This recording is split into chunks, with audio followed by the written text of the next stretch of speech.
Welcome! In this video, I present to you a summary of the most shocking and entertaining news of the year 2024 in the otaku world. From the most relevant to the funniest, it's all here. Kanojo author Okara Shimasu is trending on social media after sharing an illustration of Chizuru Mizuhara, the protagonist of his most popular manga, via Twitter. What made this post especially eye-catching is that the illustration was created using artificial intelligence. An illustration of the popular Blue Archive franchise has become a topic of discussion on social networks after fans noticed a peculiar error. One of the characters had 6 fingers on his right hand. This discovery unleashed a wave of criticism towards the franchise, with accusations of possible use of artificial intelligence (AI) in the creation of the illustrations. Terumi Nishii, lead animation director of Jujutsu Kaisen 0, has said that the anime industry could be going through hard times, also suggesting that we could soon expect more anime studio bankruptcies. In a post on Twitter, Nishii wrote the following: "In the future, the capacity of each studio will be completely exhausted. We expect to see more and more bankruptcies due to the fact that a production schedule for 3 years from now will be finished in 5 years, but the budget has been spent on another production. I wonder how many animators will be able to survive at that point. The careless ones will be eliminated. We all need to study more." A doujinshi selling platform deal site caused a stir recently by announcing that a number of semi-regular search terms would be softened to appease credit card companies annoyed with being linked to such terms. The platform did not explain whether the credit card companies had rejected the proposed terms or whether this was simply a precautionary measure because the new terms had gained too much attention to continue to be considered secret with all the buzz on social media. A controversy has arisen in Japan as the Communist Party of Japan has allegedly created a secret form to disseminate among its members to report young adult manga to the United Nations. A user reported finding the form as a QR code in the Shimbun Akahata, the daily newspaper of the Communist Party of Japan. The form asks questions such as whether convenience stores sell adult magazines, and among these it mentions manga magazines of seinen demographics for young adult men, such as Young Animal. The form included the following introduction: a previous 3-day survey, 517 stores, conducted in late December showed that adult magazines in convenience stores, which were supposed to have been eliminated through our campaign and surveys, are back in many places. This time we will conduct a nationwide survey. We will investigate whether adult magazines that treat women as sex objects are being placed in convenience stores, which are used by everyone regardless of gender or age, and we will take the results to the convenience store headquarters to petition. The results will be included in a report to the UN Committee on the Elimination of Discrimination Against Women. This attempt to disparage adult anime and manga seems to partially contradict the party's statements in 2021, where the Communist Party of Japan asserted its supposed commitment to free expression but expressed reservations about how women are portrayed in creative works. In attempting to provoke the United Nations to comment on Japan's free speech policy, it evokes Vice's attack on Japanese media that equated fan service in manga and anime with child abuse. After Japanese social media users discovered the JCP's secret survey,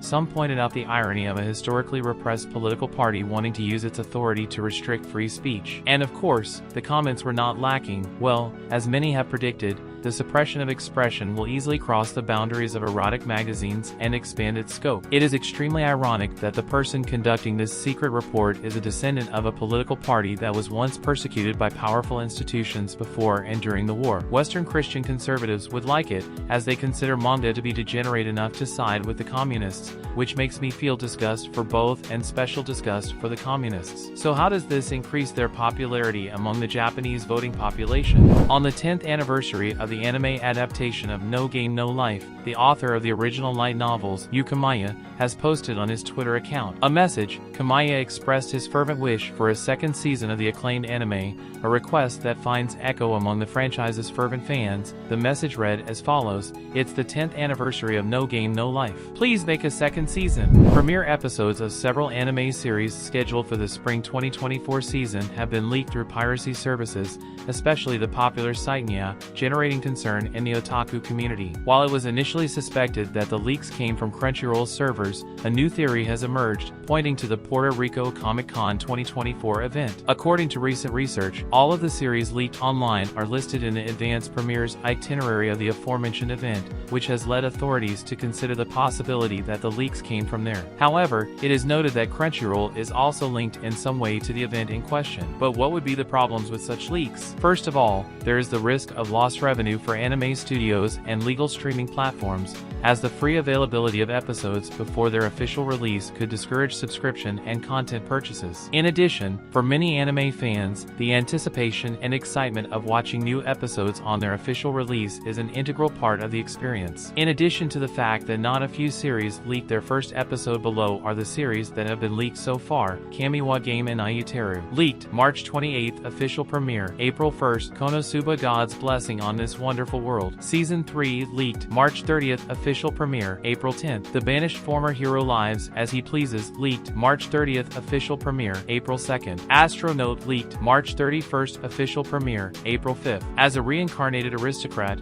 I'll use my appraisal skill to rise in the world, screening. April 1st, official release. April 7th. Hi Bike. Euphonium Season 3, leaked, April 02 ND, official premiere. April 7th, Unnamed Memory, leaked, April 3rd, official premiere. April 9th, Chillin' in Another World with Level 2 Super Cheat Powers, leaked, April 3rd, official premiere. April 8th. Well-known doujinshi selling platform DL Site has announced that it will temporarily suspend the use of Visa and MasterCard credit cards on its service. Although described as a temporary suspension, no specific date for its lifting has been provided. The parent company, EISYS, announced the suspension via its website, but did not go into detail as to why those particular cards were suspended or when the suspension will be lifted. The company apologized to its customers for the inconvenience caused and suggested the use of alternative cards such as JCB and American Express in the meantime. Recall that DL Site had recently modified the labels for some categories, example, incest, and lolicon, in the hope of satisfying their payment processors. However, it appears that these changes were not enough to prevent Visa and MasterCard's suspension. In recent years, financial services companies such as Visa and MasterCard have threatened to withdraw their services from platforms that do not meet their content standards. While it is understandable that these companies have policies to prevent the funding of illegal or morally questionable activities, the line between protection and censorship often becomes blurred. The suspension of DL Site is a vivid reminder of the complex dynamics at play between freedom of expression, content regulation, and the power of large corporations in the digital world. The upcoming title Bunny Garden, developed by Japanese company Curiate, will be released on April 18th on the Nintendo Switch console, and will later be available for PC via Steam. During its promotional campaign, it has been revealed that the game features a system called PTA that has been generating a lot of buzz among Japanese users. The PTA system, short for Pansutsukusen Arigato in Japanese, which can be roughly translated as thanks for the abundance of pantsu, allows the player to take a look at the varied selection of panties of the game's female cast. Bunny Garden is a dating simulator set in a nightclub of the same name. In the game, you play Hato Kanda, who, after being fired from his job, finds solace in alcohol and ends up discovering Bunny Garden,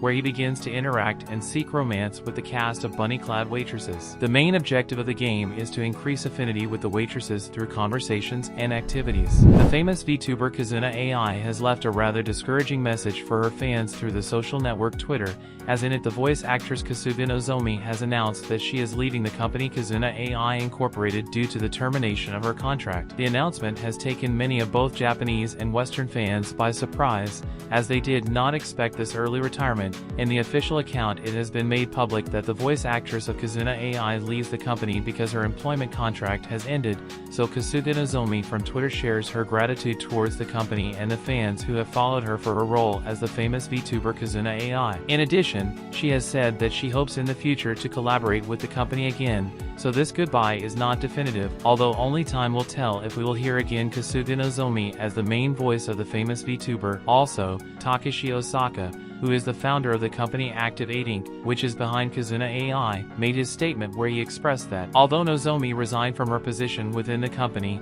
he still hopes to work with her as a voice provider. It is not yet known if this statement refers to a new project regarding Kazuna AI or, on the contrary, if it is a totally parallel project to the VTuber world. Likewise, Nozomi has no information on whether there will be a change of Kazuna AI's voice after her resignation. The fan community has been plunged into a state of outrage following the recent recent Hatsune Miku Expo 2024 events in North America, where the iconic virtual diva, Hatsune Miku, was presented in a manner that left much to be desired. Instead of enjoying the full concert experience, attendees were met with a series of disappointments ranging from a lack of merchandise at the booths to excessive ticket price hikes. But most disappointing of all was the use of a flat screen instead of the holographic projection that had characterized previous events. The stage, instead of being the epicenter of an immersive experience, became little more than a stand for a television that, compared to the magnitude of the event, seemed tiny and inadequate. The live band, which should have been the musical soul of the concert, was relegated to a corner, literally locked in a cage, while Hatsune Miku,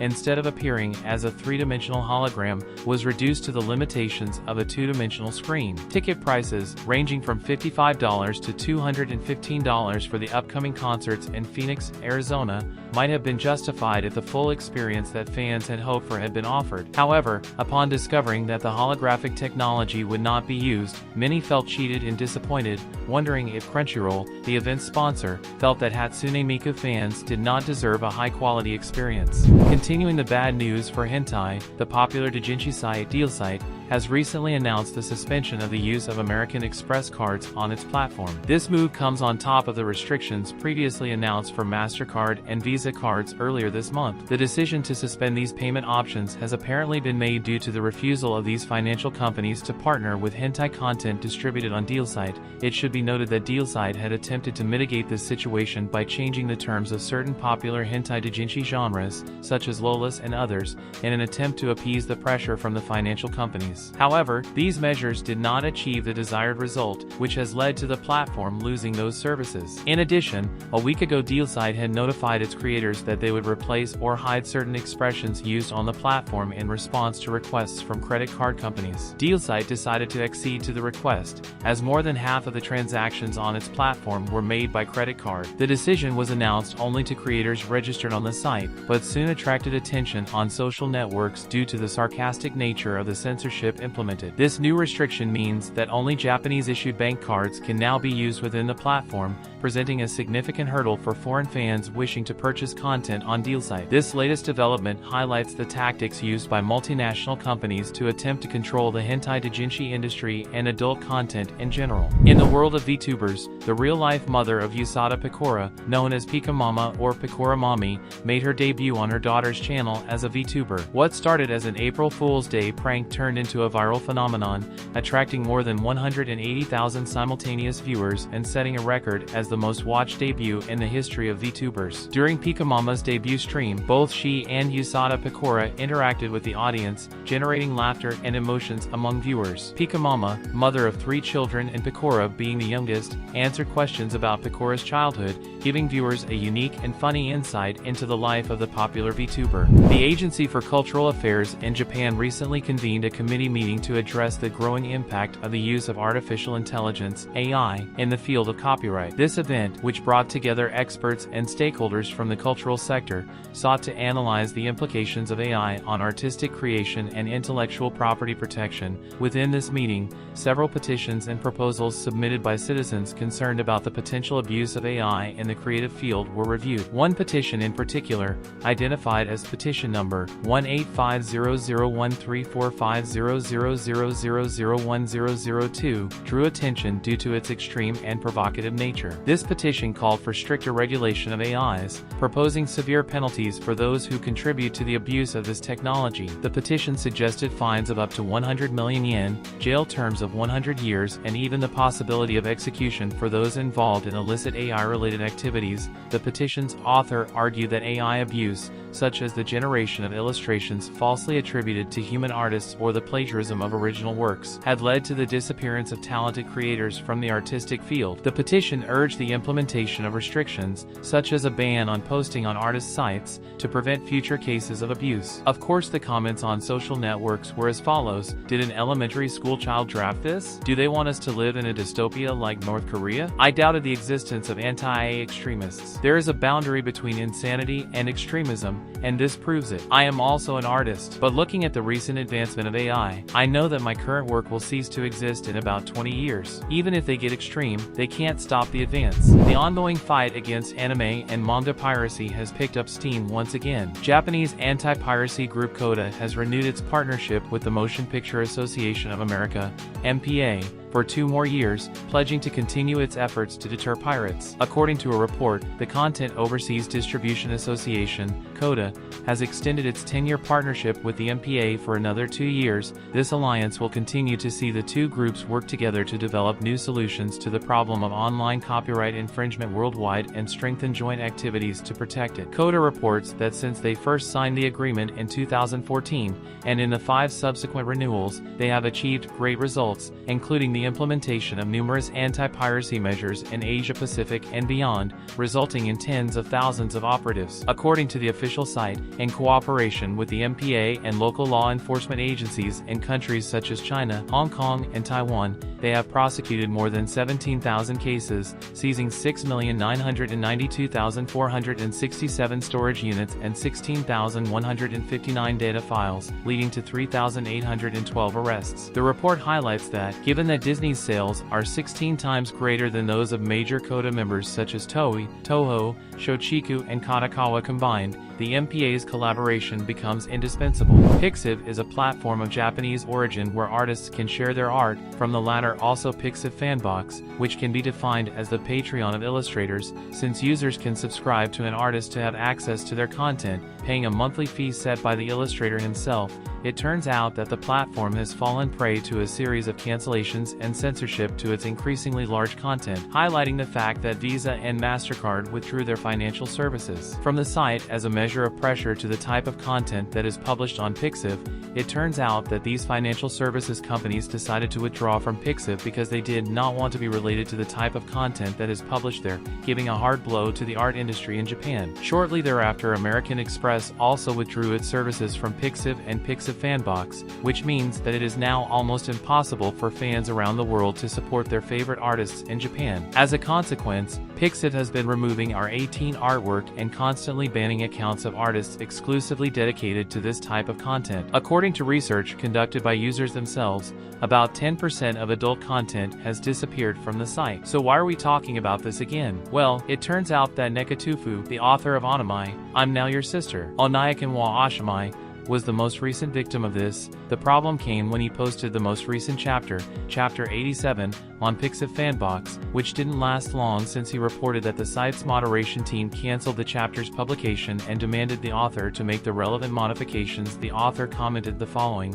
"Currently, the pre-release on Fanbox has received a moderation review and is no longer available. In my opinion, there is nothing that requires revision, but I will add some tiles and try to post it later." Since last year, China has witnessed a series of news stories that have generated concern among anime fans. Many cosplayers, passionate about embodying their favorite characters, have come under investigation by the authorities for wearing outfits deemed too Japanese or too Western. This situation has given rise to rumors that China intends to control cosplay culture. Recently, a rumor has surfaced that cosplayers must now apply and register their outfits with organizers before attending any event, which has generated a lot of discussion among otaku in China. It was a netizen who reported the situation, stating that an official body had started to require that cosplayers interested in participating in anime conventions had to send an application with photographs of their outfits and accessories, pending approval by the authority. Unfortunately, there are already several confirmed events with this new policy, such as an upcoming Arc Nights event. Although the control program is still in testing and has not been fully implemented,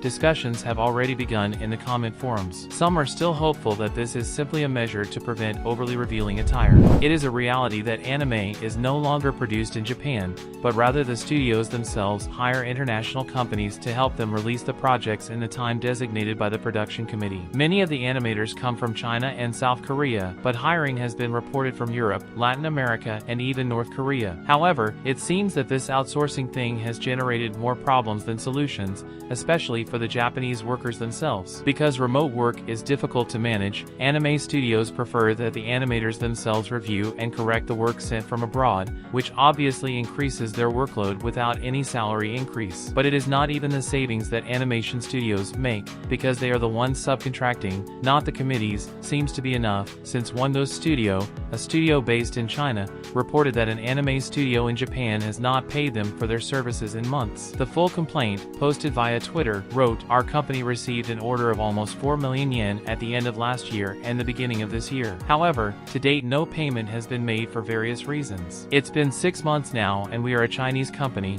so the exchange rate from Japanese yen to yuan has gone down. We are actually suffering losses, but that doesn't matter to us, we just want to get paid as soon as possible. We have already provided you with the payment methods and procedures. We don't know what difficulties you are facing, but we are in a very difficult situation right now. We have to pay our employees, we have done our best during production, but why is the other party so slow when we need payment? If we were really in trouble, we wouldn't be making it public on Twitter. If we all do our business well, everyone will be happy, right?" Unfortunately, Wondo's Studio does not mention which studio owes it money. However, this is probably the one you have in mind. Checking different sources, we can see that this China-based studio participated in the anime adaptation of Relive, the story of a man turned into a pig, and the original anime Butchijari. The live-action dating game Super Scout, released on July 18th, has been greeted with an avalanche of positive reviews on Steam and has reached a peak of 5,231 concurrent players. This latest PC title from Chinese developer Mountain NC Studio is available in 5 languages, including English,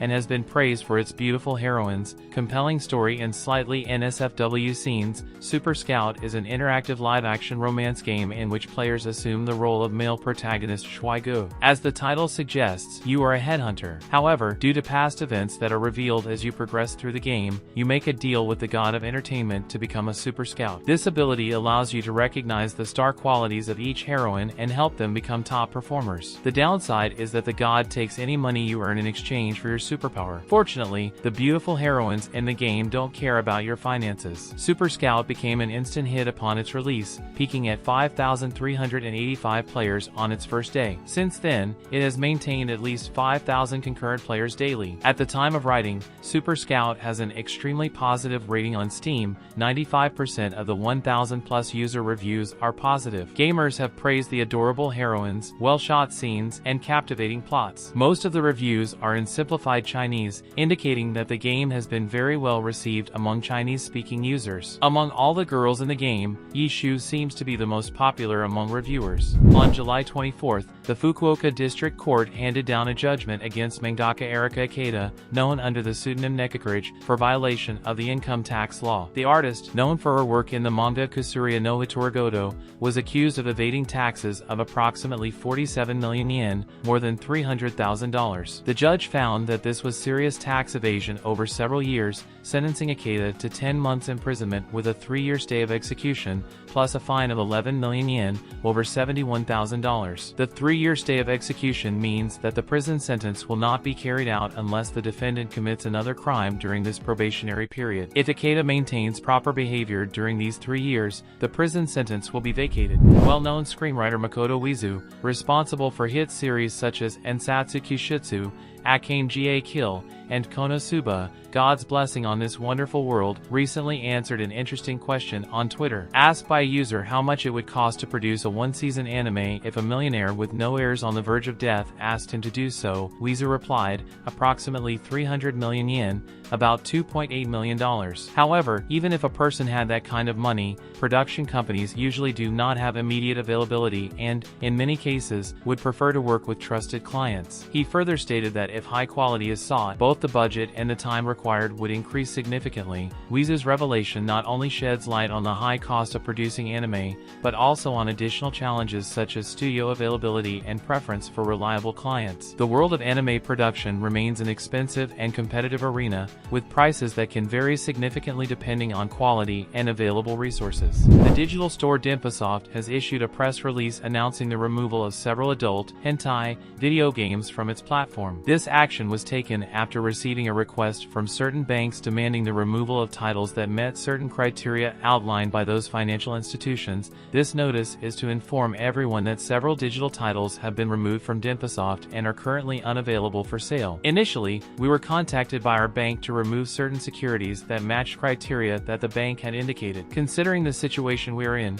we have complied with these requests out of an abundance of caution. During this time, users who have already purchased the aforementioned titles will also not be able to download them. Unfortunately, there is no timetable for resolving these issues. In addition, it is possible that other titles may also be removed, but we will try to inform everyone if this situation occurs. We apologize for any inconvenience this may cause our users, and we will do our best to find a solution to this issue. One of the site admins, known as Dimpasoft Chris, commented on Twitter about this situation. "Well, this is worrying. We received the news a few minutes ago that we are forced to withdraw a large number of our titles from Dimpasoft. Extremely disappointing, but considering what happened to DL site earlier this year, not entirely surprising. And before anyone suggests it, no, cryptocurrencies are not the solution either. You can find plenty of random ways to receive payments, but if banks can simply close your account, where exactly will those payments go? It's not like we can tell people to send us cash payments." This action has caused an uproar among users and adult content hentai distributors in Japan, who have already faced similar situations. The unilateral decision of the bank operators has been questioned, generating a debate on the fairness of these measures. Many consider the actions of banks and credit card companies such as Visa and MasterCard to be a violation of consumer rights. During recent negotiations for a new international treaty on cybercrime at the UN, Western countries, led by the United States and the European Union, have proposed decriminalizing certain forms of adult content featuring minors. Among these exceptions, adult material depicting fictional or AI-generated minors, including manga and doujinshi, stands out. A delegate from Austria explained the Western perspective clearly: minors over the age of 14 have the right to engage in sexual relations. It is our conviction that images produced in the course of a legal and voluntary relationship should not be criminalized. Germany backed this position, stating that these exceptions represent the bare minimum for signing up to the treaty. However, a bloc of 22 countries, led by Syria, strongly opposes these exceptions, arguing that they undermine the purpose of the convention,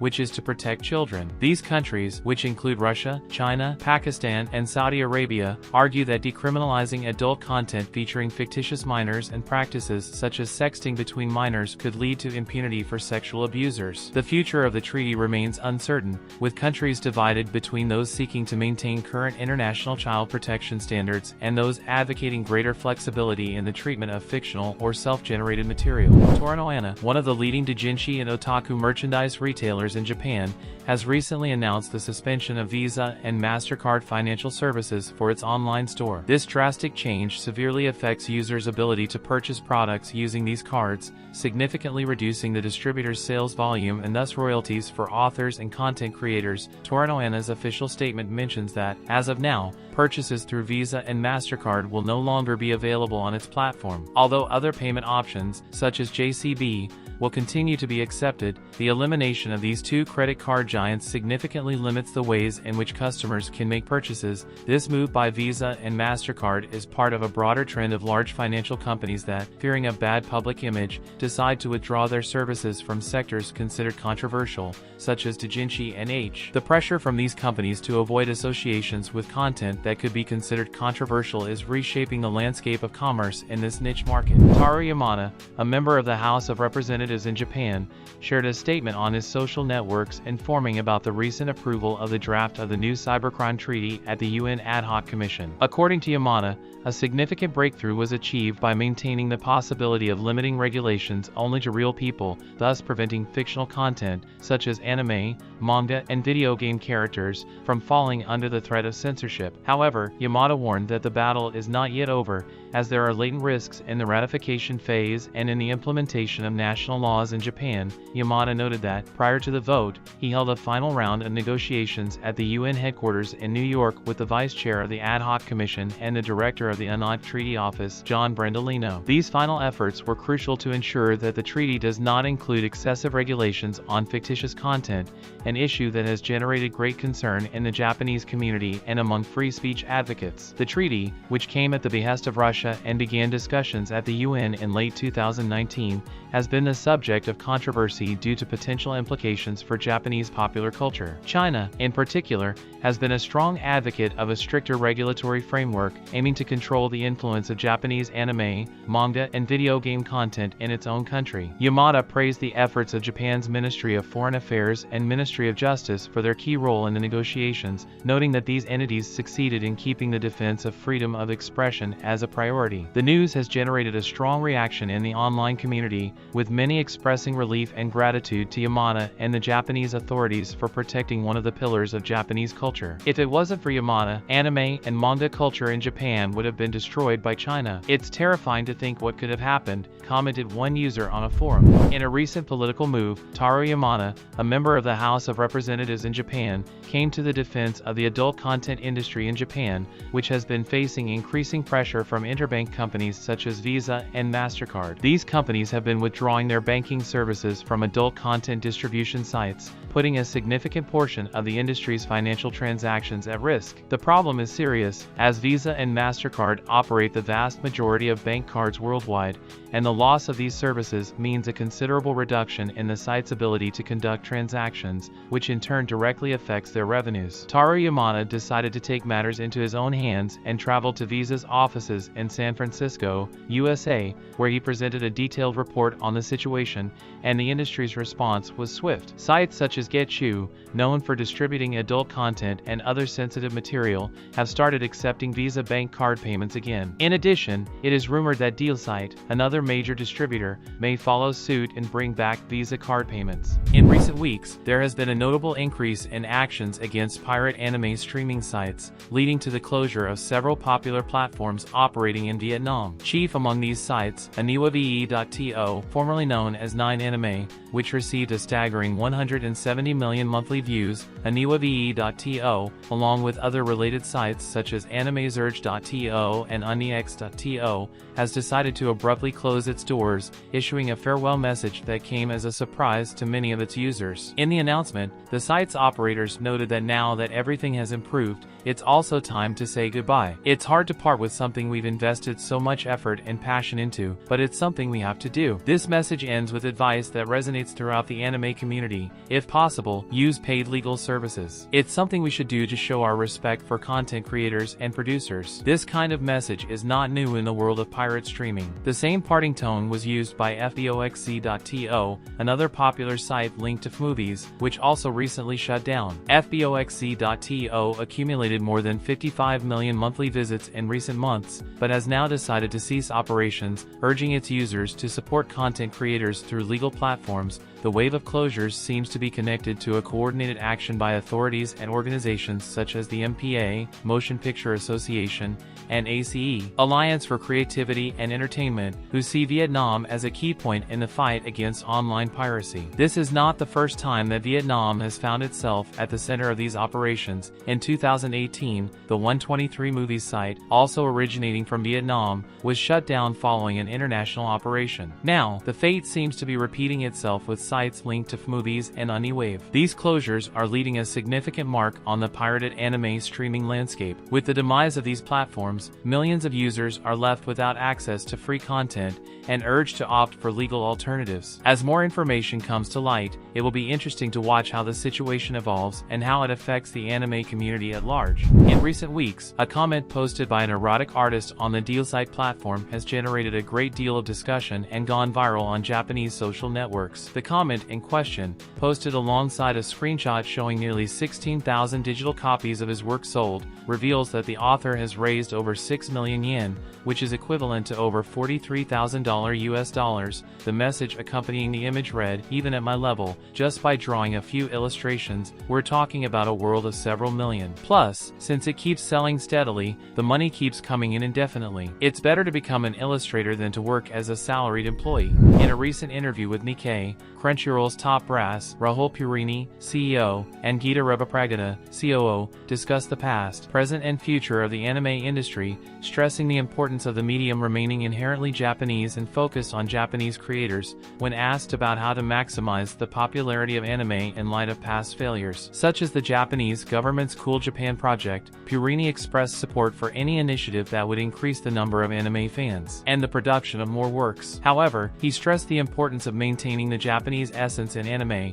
I believe anime should be inherently Japanese and told from the perspective of Japanese creators. We want more anime, more diverse stories, and it's crucial that Japanese creators continue to be involved. This view is likely to resonate with many fans who wish to preserve a clear distinction between the themes and animation styles typical of Japanese anime and animation produced in other countries. The question remains, however, as to how productions such as The Glass Worker, a film animated in Pakistan but heavily inspired by the art style of Japan's famed Studio Ghibli, fit into this vision. This film, animated by Mano Animation Studios, was very well received at the Annecy International Animated Film Festival in June. Although Purini advocates that anime should retain its Japanese essence, he says that stories worthy of adaptation can come from anywhere. A notable example is the anime series based on the Korean webtoon Solo Leveling, which has generated great buzz and was pitched by Crunchyroll to its Japanese sister company, Aniplex, due to global audience demand. The Japanese government has launched an ambitious plan to combat online anime and manga piracy by employing artificial intelligence technology. According to recent reports, Japan's Agency for Cultural Affairs has earmarked 300 million yen,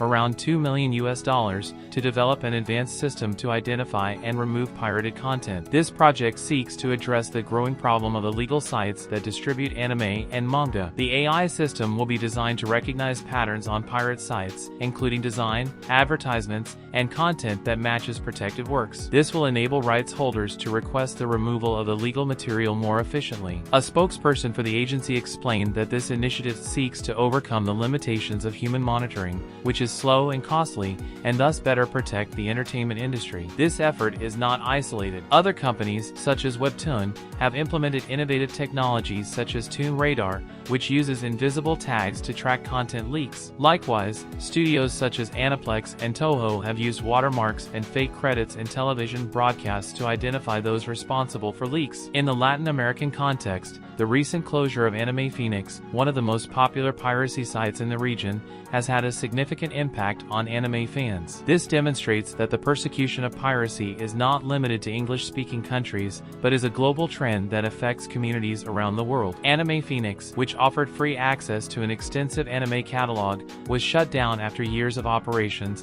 highlighting the effectiveness of international strategies to combat this type of activity.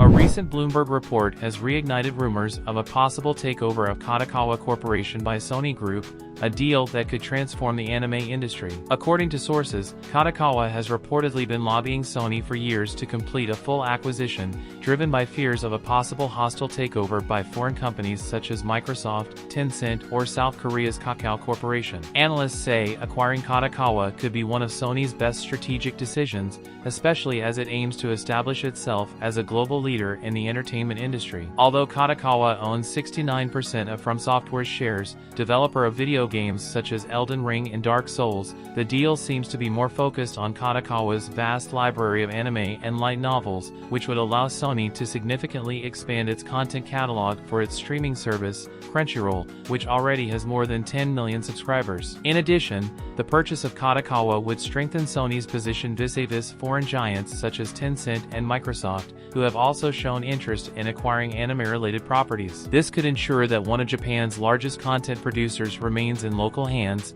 strengthening Japan's influence in the global industry. Following the emergence of these rumors, Kadokawa's market value rose to $4.1 billion, which could complicate negotiations. In addition, there is the possibility of other companies submitting competing bids, which would further intensify the acquisition dispute. However, some sectors fear that this acquisition will consolidate too much power in Sony's hands, limiting diversity in the anime market. With companies such as Aniplex, Funimation, merged with Crunchyroll, and possibly Kadokawa under its control, Sony could exert unprecedented influence in the industry, controlling both content production and distribution. The Moriyarumo, an independent Japanese VTuber who has recently made waves by sharing live streams from her completely messy bedroom. With more than 26,000 subscribers on YouTube, this creator has generated a debate on social networks about the limit between spontaneity and strategy. The controversy began when Yarumo announced on her Twitter account an unusual transmission, accompanied by images of her room. These publications, translated, read as follows: live broadcast announcement, first tweet starting at 2000 hours, local time, today. I have received messages like, I want to see what a messy room looks like in general. So, I will be showing my room of a 26-year-old single woman in all its glory. Don't miss it. After the broadcast. Second tweet, this is the room I showed during the live broadcast. Third tweet, I was taking pictures for a thumbnail, but suddenly lost all motivation. I want to share with you the exact moment that happened. Despite the criticism, most of the comments on her posts highlight how authentic she is to an audience that increasingly values the real over the perfect.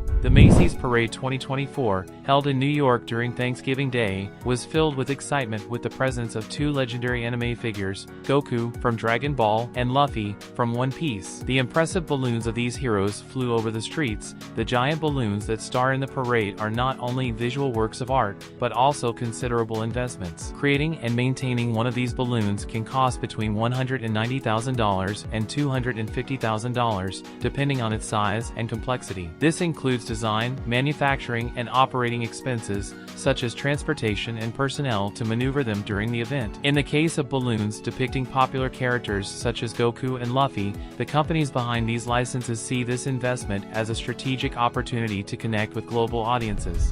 Crunchyroll has made the decision to impose payment restrictions on several episodes of One Piece, one of the world's most popular anime series. The move, which comes into effect on December 23, 2024, has ignited a new storm of criticism from fans who accuse the platform of encouraging piracy and acting solely out of corporate greed. Crunchyroll's plan to move the majority of One Piece episodes behind a paywall will be implemented in 3 phases. In the first phase, starting December 23rd, episodes spanning the arcs from Water 7 to Fishman Island will be available only to premium members. The second phase will begin on January 20th, 2025 and will include episodes from the Punk Hazard to Whole Cake Island arcs, as well as 6 special episodes. Finally, the third phase, starting February 17th, 2025, will add the remaining episodes, from Reverie to the current Egghead arc. However, to soften the blow, Crunchyroll has decided to keep the first 206 episodes of the series, covering the arcs from East Blue to Sky Island, accessible for free with ads. Despite this concession,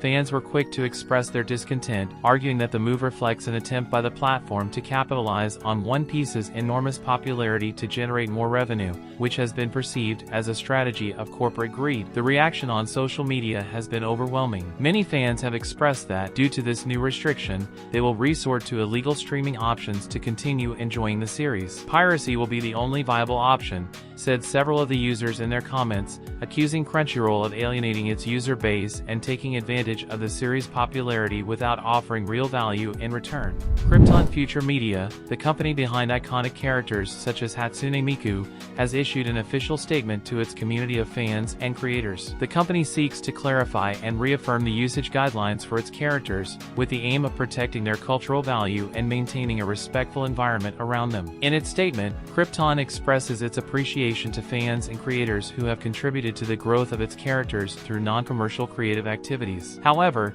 the company has noticed an increase in instances of use that may contravene official guidelines. In response, Krypton stresses the following: "We would like to express our sincere thanks for your continued support of our services, products, and our company's characters. On this occasion, we have received numerous concerns from fans about the use of some of our characters, mainly through social networks and other media. These cases have generated concern and unease, something we deeply regret. We would like to reiterate that the use of our characters has been subject from the beginning to the following guidelines, which allow their use in personal creative activities. These guidelines allow creators to engage in secondary creative activities without the need to contact our company directly for specific permissions. This is possible within the framework of the PIAPRO Character License (PCL), which is automatically established as a usage contract upon fulfillment of the stipulated conditions. We do not offer individual permissions outside the scope of these guidelines. From our perspective, we support the use of our characters in non-commercial creative activities whenever possible. We deeply appreciate the contributions of the many creators who have produced works using our characters and software. However, we wish to remind you that there are prohibited activities in all cases practices, such as using derivative works for advertising or promotion, presenting the work of others as your own, using the characters in a way that diminishes their value, using derivative works with the intent to offend or harm others. We have received multiple inquiries and feedback related to the above points, which has been of concern to our company. We apologize for not being able to respond individually to all inquiries. We strongly believe in creative freedom, but we rely on the fans' respect for our characters. We strongly urge you to review whether your activities are within the bounds of our guidelines. Krypton reiterates that it will not offer individual permissions outside the scope of the public guidelines and asks creators to verify whether their activities are within the established limits. The statement appears to be in response to specific cases that have generated debate in the community. These include incidents such as an individual who claimed to be married to Hatsune Miku, bringing a life-size figure of the character in a wheelchair to public events and venues. In addition, there have been controversies related to illustrations that alter the appearance of the characters, such as increasing their physical proportions, which has led to debates about the limits of creative freedom versus respect for the original identity of the characters. A Russian-linked hacking group claimed to have received $2.98 million in cryptocurrencies from Katakawa Corp., a major Japanese publisher, following a massive cyber attack in June, a source inside the company confirmed. The information, revealed following an investigation by security firm Unknown Technologies Incorporated commissioned by Kyoto News, includes online records showing a transaction of the same amount made during that month. Despite this, Katakawa has declined to confirm whether any payment was made, citing ongoing police investigations. The attack, claimed by ransomware group Blacksuit, severely affected Katakawa's data center servers on June 8, including video streaming platform Nico Nico and other services operated by its subsidiary Dwango Company. The hacking group claimed to have stolen and encrypted 1.5 terabytes of data, including personal and financial information, which was subsequently leaked. Among the compromised information was the personal data of all Dwango employees, the publisher confirmed in late June. The news has sparked a debate over the appropriateness of making payments to ransomware groups. Negotiating with hackers is a high-risk decision, especially since many do not follow through on their promises to remove stolen data, commented a representative of the security firm. In this case, the attackers not only reneged on their promise, but leaked the stolen data, amplifying the impact of the attack. One of the largest adult content platforms has unveiled its annual trends report for 2024, and the results confirm a trend that continues to grow. H-content is the most searched term on the site for the fourth consecutive year. This genre, which includes video game-inspired characters, anime-style animations, and 3D models, has dominated not only globally, but also positioned itself for the first time as the most popular search in the United States, unseating lesbian content that had led in previous years such as 2023, 2022, 2019, and 2017. In China, anime and manga fever has reached historic levels, with a staggering estimate of more than 500 million fans in the country. This phenomenon has driven significant growth in related industries, from themed events to the sale of spin-off products. Japanese companies such as Anime, one of the largest anime retail chains in Japan, have taken advantage of this boom to expand their presence in the Chinese market. A young fan of the Danganronpa game and anime has stunned the otaku community and social networks with his unusual demonstration of love for the character Sayaka Mizono. With a life-size cardboard figure of his virtual wife, the young man has shared his daily life with her in places as varied as restaurants, beaches, and zoos. His home has become a shrine dedicated to Sayaka, with murals, images, and personalized objects reflecting his devotion. She has even created medieval armor and weapons decorated with insignia of the character. The controversy has generated mixed opinions. Some praise his creativity and dedication, while others question the authenticity of his love and obsession with a fictional character. Videos documenting his life with Sayaka have accumulated millions of views on platforms such as Weibo and TikTok, making this young man a phenomenon among the otaku community. On December 19th, Sony Group Corporation announced the signing of a strategic alliance with Katakawa Corporation, consolidating its position as the largest shareholder of this important Japanese publisher. As of January 7, 2025, Sony will own 10% of Katakawa's shares, after acquiring more than 12 million shares for an approximate amount of 50 billion yen. This agreement not only marks a milestone in the relationship between the two companies, but also sets out plans to maximize the value of Katakawa's intellectual properties (IP) globally. Among the initiatives announced are the adaptation of Katakawa content into films and TV series, the co-production of new anime works, and the global distribution of its titles through Sony's platforms. Katakawa CEO Takeshi Natsuno expressed his enthusiasm, we are very pleased to conclude this agreement. The alliance will strengthen our IP creation capabilities and allow us to explore media mix options with Sony's backing for global expansion, delivering our content to more users around the world. We are confident that this will contribute significantly to maximize the value of our IPs and increase our corporate value in the medium and long term. The most recent update to Zenless Zone Zero has sparked intense debate in the gaming community due to a controversial change in the way characters are presented. This gacha game, known for its female character designs that often border on provocative, implemented a setting that prevents players from inspecting certain angles of agent models, especially the rear areas. In the official patch note, the development team explained, displays of agents from certain angles have been adjusted. When viewed from specific angles, the agent will appear faded out. In simple terms, if a player tries to focus on the rear parts of a character, the model will temporarily disappear. This decision is not an isolated case. In November, the title Stellar Blade implemented a similar feature inspired by Nier Automata, where the character Eve deflects the camera if the player tries to focus on her rear end. On the other hand, some developers have opted for the opposite path. The game The First Descendant announced that it will add motion physics for certain body parts in a future update. The Arcane series is considered one of the best adaptations of a video game to the screen, inspired by the League of Legends universe and characters. The animated series, created in collaboration between Riot Games, Netflix, and Fortiche Production, debuted in 2021. However, the prolonged gap until the premiere of the second season, scheduled for 2024, seems to have been the prelude to a difficult decision. Riot Games has opted to leave Arcane behind and refocus its efforts on video game development. According to a Bloomberg report, Riot Games would have allocated a staggering $250 million to the 2 seasons of Arcane. Despite its critical success and the strong fan base it achieved, the series did not generate profits for the company, although it could break even in financial terms. This scenario, coupled with high production and marketing costs, prompted Riot Games to rethink its strategy and prioritize more profitable projects. Riot Games' initial goal with Arcane was to turn viewers into League of Legends players, which, although free to play, generates significant revenue from the sale of skins and cosmetic items. However, this plan failed to take hold. New players, motivated by the series, quickly abandoned the game due to its complexity and the known toxicity of its community. Despite efforts to release Arcane-themed items and skins in the game with the arrival of Act 2,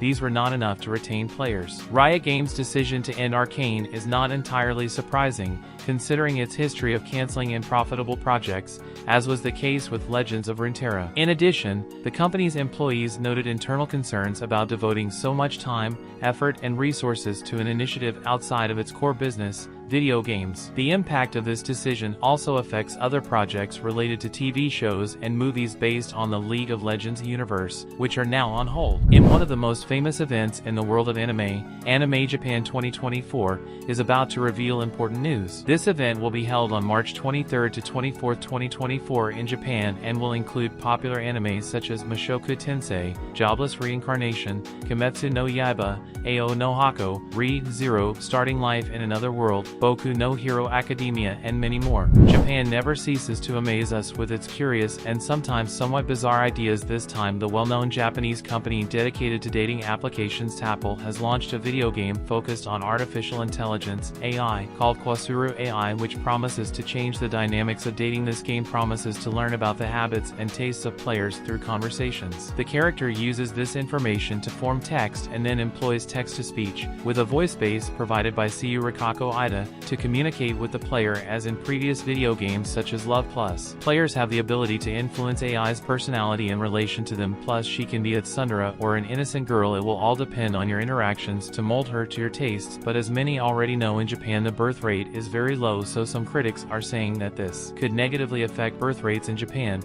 and as expected the comments about this game are very divided, as for example, my wife will only be inside a screen, but I look forward to the day when I can bring her to reality, or I seriously believe that this kind of applications are the real reason for the declining birth rate. Tell us, would you dare to play it, or would you like to bring any anime character that you like? The following note contains spoilers of the Yafakashi no Yuta manga. After 4 years of being published, the Yafakashi no Yuta manga sadly came to its end, where we can observe that since previous chapters it had been established that Nazuna Nanakusa had completely fallen in love with Ko Yamori, the main character, which causes her to be afraid of biting him to drink his blood. Recall that there was a rumor that if a vampire falls in love with a human and sucks his blood, the human will die, and in the final illustration, both appear lying in the snow, and Ko proposes that they chase each other to death while Nazuna introduces him as her lover. Why you can see that it ended up being an open ending, as it is not given to understand if they become a couple. PA Works announces a new original anime titled Midnight Punch, featuring a group of cute girls and a must-see comedy. The anime is scheduled for July 2024. The story tells us how a group of girls try to stand out on the largest social video network YouTube, which will lead to several comedy situations. Among these, Japanese virtual reality and metaverse developer Aomonix has unveiled its new project, where it plans to build a metaverse system for a fully virtual high school in Japan. The announcement was made through PR Times earlier this month, and it will carry out the project in a collaboration with Yusher International High School.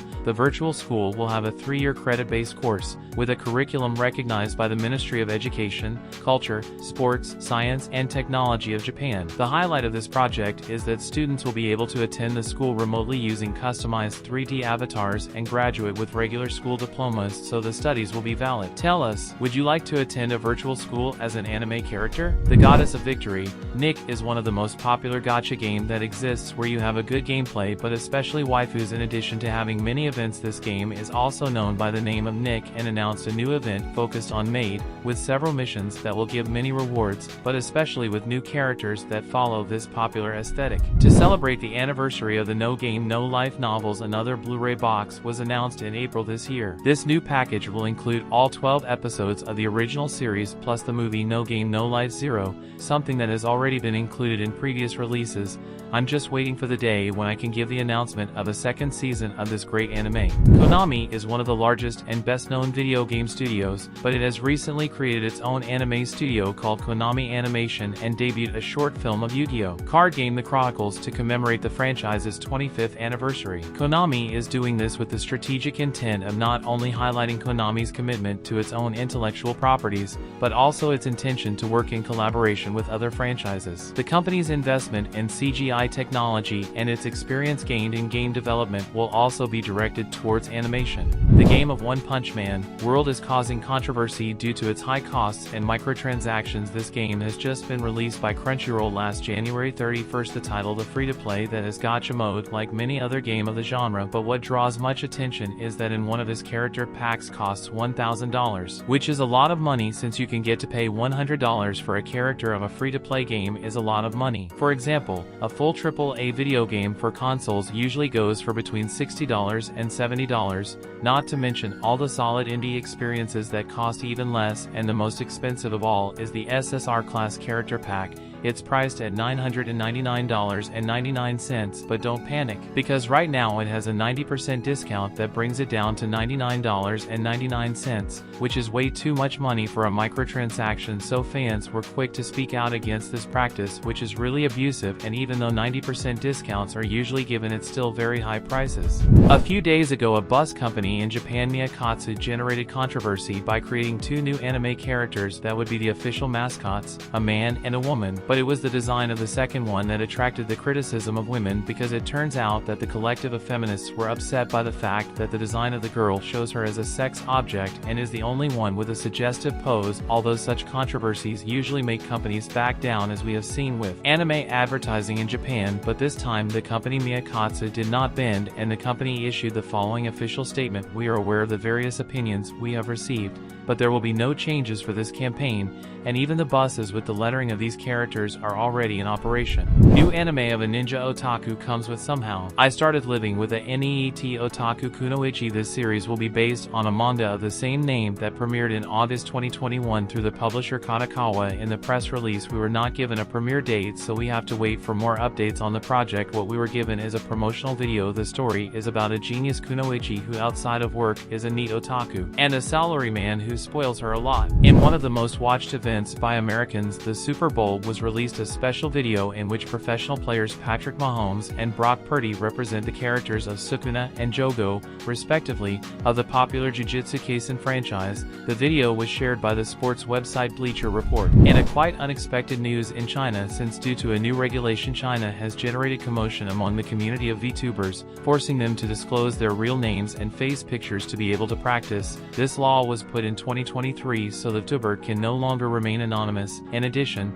Japanese VTubers who create content in China have to follow the same law. Although at the moment it only applies to the biggest VTubers, everything seems to indicate that this will be mandatory in China for anyone who wants to be a VTuber in that country or create content for that country. Of course, all this generated a great debate in networks, as it is feared that this takes away the right to privacy, and especially that one of the things that makes more special to the VTuber is not knowing who is behind the character, as they usually play a character, and keeps the magic of not knowing who is behind the character. Also worries if this could also be implemented in Japan. In Japan, actresses who make adult content are protesting due to a new law for adult content that was released in June 2022, which allows performers to cancel a contract without conditions for up to 1 year after the release of a movie. This period is 2 years for the following 2 years as a transitional measure. In effect, the legislation gives performers the right to stop the sale and distribution of a production at any time within the permitted period. This causes the following: now production companies must wait 1 month after signing a contract with a performer and another 4 months after the completion of a shoot to release the film,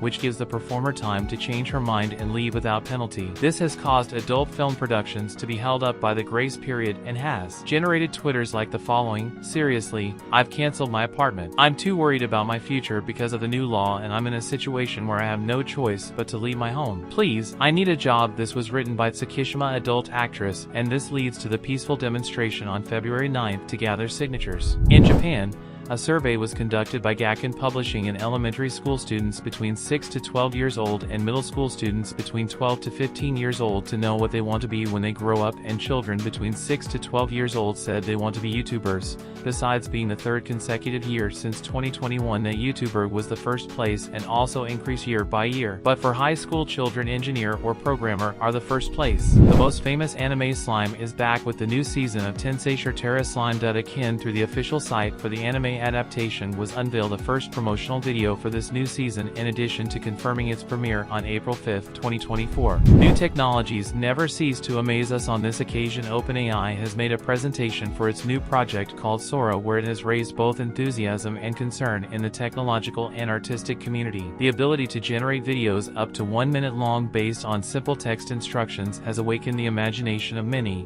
while creating a debate about the impact it could have on the art world, as some artists fear that these technologies could replace them, as for example in the case of creating images with a single text, or to create anime-style animations with only text. Also, it is feared that instead of putting effort and creativity to a project, they would be created en masse, because it would not be very costly to produce new projects in this way. But the biggest danger is to make video of real people without their consent, accusing them of a crime or leaving their image in bad. For this reason have been proposed laws such as prohibiting that an artificial intelligence can create video or images of real people. Of course, it is not all bad news, because with this type of technology many more people will be able to create their own projects with a minimum budget, which would encourage large companies to strive and bring quality products. In Japan, many people believe that Valentine's Day is sexist. The presenter Ayaka Hironaka is one of the people who shares this opinion. In an interview, she stated that chocolates by obligation should be abolished, and that Valentine's Day is the day I most wish would be deleted from the calendar, and the reason is from discomfort, as she does not see it wrong for lovers to give each other chocolates or the people you love. However, she wonders why it has become a custom for women to give obligatory gifts to all men as a way of expressing their gratitude. Besides that, the presenter has given examples of her bad experiences, such as when she herself worked at a radio and television station. She had the experience of having to give chocolates to more than 100 people due to the large number of staff members, and so she has mentioned in her opinion, both genders are important at work, so why are only women obliged to reward men with chocolates? This has generated a very big debate in networks, as women saying the gigantic expense and men saying that they spend much more, only to end up being used. The truth, this kind of debates are usually full of rudeness, and this is no exception, but tell us your point of view. In the official site of the anime Sword Art Online alternative, Gun Gale Online announced that it will have a second season and is scheduled for this year. The story revolves around a girl named Karen who is very tall, so she wants to play virtual reality games with a character of normal height and after many attempts comes to the game Gun Gale Online where she has a fairly low height and usually dresses in pink, so it becomes known as the Devil in Pink. In a press release, developer Cygames expressed its dissatisfaction with the illustrations that continue to be created on the internet and social media for its popular video game and anime franchise Umamusume Pretty Derby. What it said was the following: that the illustrations do not conform to the established guidelines, which implies that the company does not want erotic illustrations of the popular characters of the series. To go a little more into the subject, we must remember that the characters of Umamusume are based on real-life racehorses, so the company has the idea that desecrating the image of the characters is desecrating the legacy of the horses on which they are based. Although the statement may not seem serious or people may not take it into account, Cygames has kept a strict control and surveillance over the content published on the internet involving the characters of its franchise. In order to keep the owners of the racehorses happy, some even theorize that the mafias of Japan are involved in this business. The company has also said that it will take action against those who defile its girls and thus cease this type of content, at least in Japan, but with artificial intelligence has increased the adult content of Umamusume Pretty Derby after Cygames' threat. Of course, this generated controversy in networks where most are against the company's statement. In Japan, a strong controversy arose against an artist who drew some lolas, but this drawing was based on a real-life controversy. In Australia, the clothing brand H&M made a campaign for a new line of clothing for back to school. This campaign included a photograph of two primary school girls posing in front of a pink background, both in fashionable school outfits, looking at the camera over their shoulder.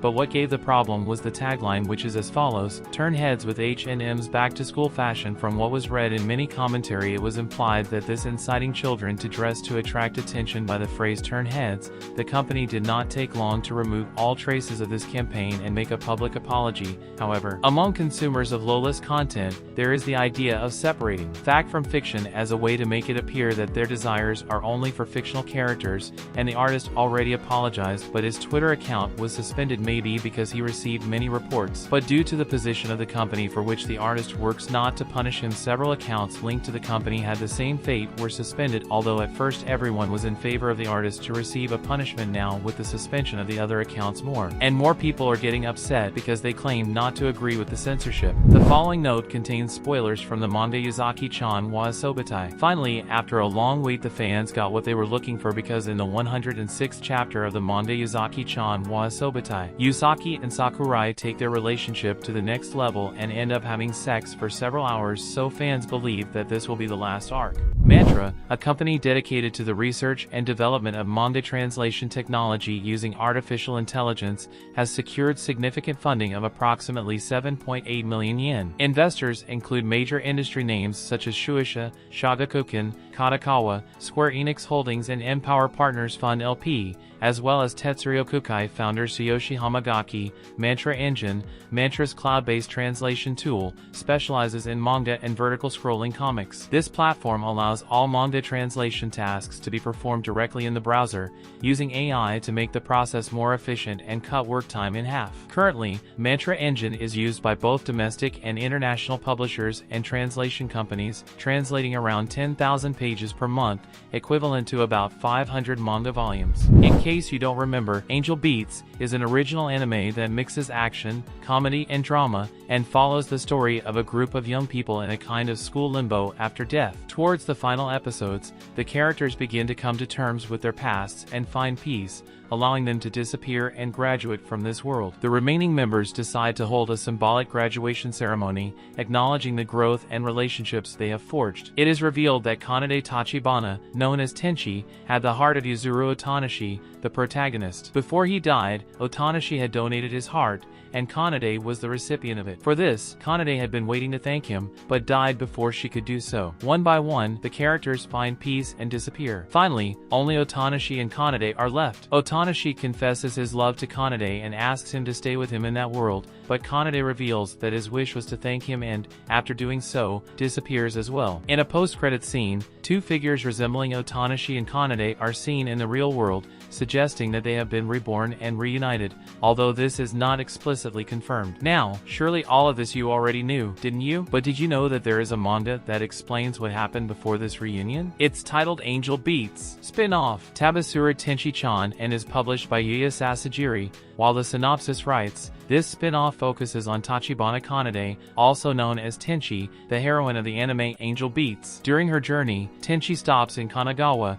where she meets a girl full of energy and joy named Yuri Nakamura. Yuri is surprised to learn that the purpose of Tenchi's journey is to find a boy who appears in her dreams, although she knows neither his name nor his face. Despite Yuri's initial disbelief, Tenchi is firmly convinced of this boy's existence, and her search leads her to travel all over Japan, visiting places such as Fukuoka, Kagawa, Yamanashi, Osaka, and Okinawa. It is clear that the person Kanade is looking for is Otanashi, so this manga is set chronologically between the rebirth of the two and their eventual reunion. It's definitely a must-read for Angel Beats fans who were left wanting more, since it also shows the other characters and what became of them after they were reborn.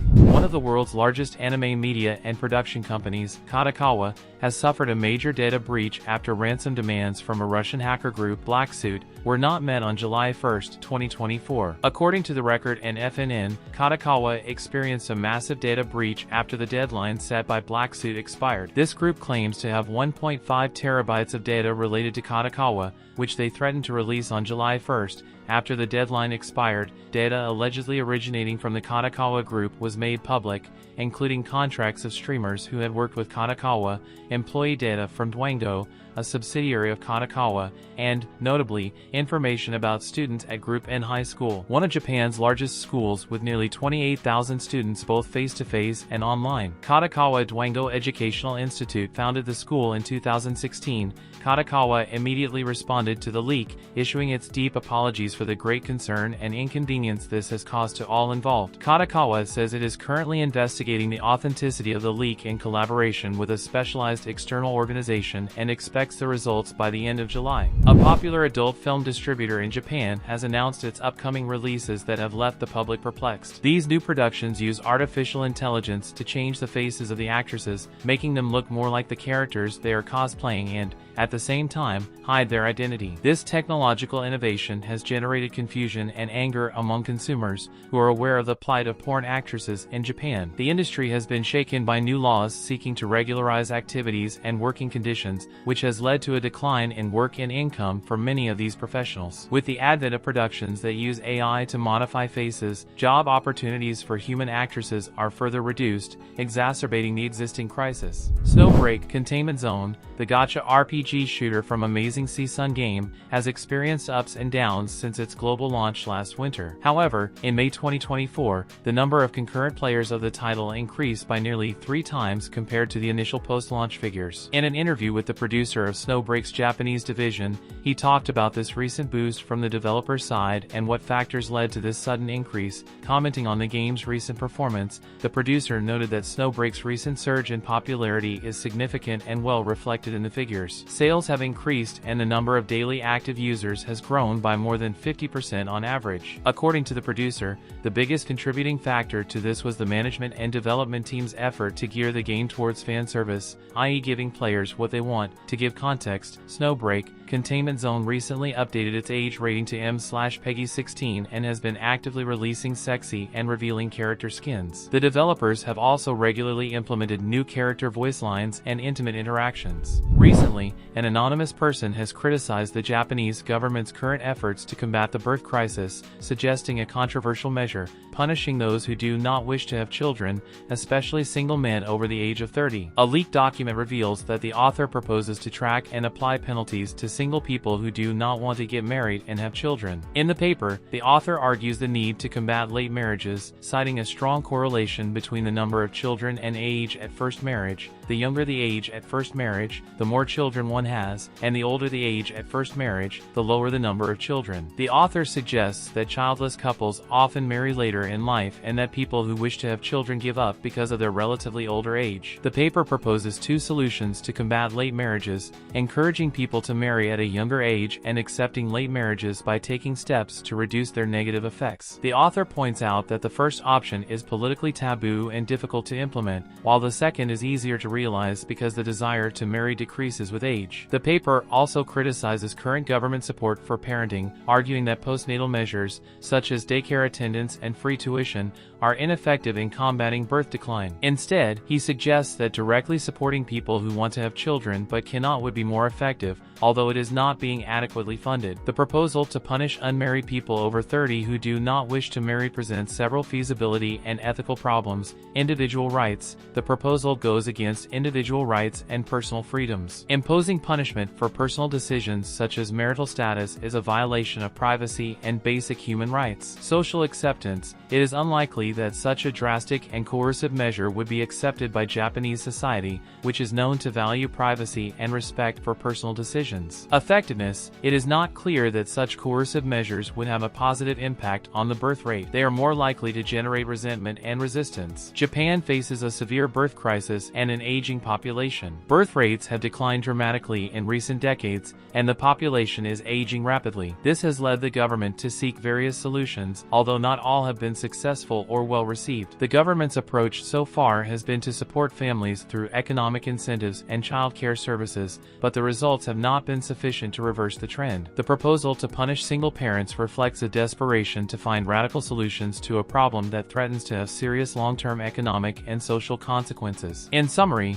although the proposal for punishing singles over 30 is extreme and probably unfeasible, it underscores the urgency and seriousness of Japan's birth crisis. It is crucial that more balanced and individual rights-respecting measures be found and implemented to address this issue. Weekly Logistics News recently published a report on the concerns of a transportation manager in Shizuoka, Japan, regarding the depiction of trucks in media such as isekai anime, television series, and movies. This manager has pointed out that trucks are often depicted as causing fatal accidents, which could be generating misperceptions and unwarranted fears towards these vehicles, negatively affecting the image of the logistics industry. Despite understanding the importance of creative freedom and storytelling, the manager suggests that this type of depiction is influencing the formation of fears and aversions towards trucks and their drivers. He argues that since anime and manga are consumed by a wide audience, including children, such stories can foster discrimination against trucking organizations. As an example, he mentions that some wives and parents prevent young people from being employed in the trucking industry. To counter negative opinions about trucking, Shizuoka's manager hopes that content creators will consider presenting the trucking industry in a more positive light. Despite the manager's company's efforts to spread positive information about drivers and logistics work through social media,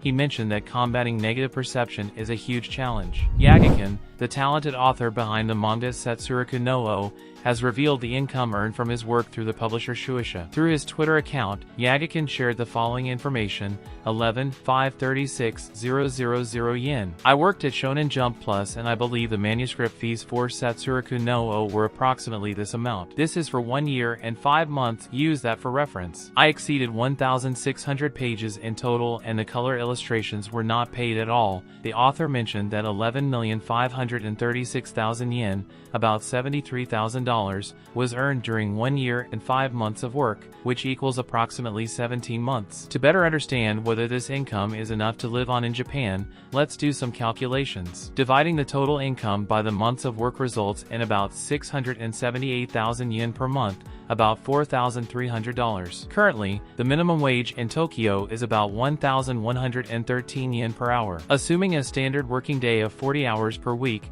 this results in a minimum wage of about 178,000 yen per month, about $1,100. However, in Japan, income is taxable, and Yagakin's high salary would put him at a high tax rate for which, after taxes, he would be receiving 20 to 30% less. In addition to taxes, manga authors typically incur various costs involving drawing materials and software, workspace, whether a rented studio, and marketing and promotion. However, a crucial aspect is the payment of assistants. Manga assistants help in the creation of backgrounds, inking, plotting, and other aspects of the process, and their salaries are paid by the author himself. For each assistant, subtract a minimum monthly salary from the author's salary and it won't seem like so much money, right? Veteran animator Terumi Nishii has taken to social media to express her frustration at what she perceives as unreasonable demands for political correctness in anime production. Nishii, who has worked as animation director on several animes such as Jujutsu Kaisen 0, JoJo's Bizarre Adventure, and Death Note,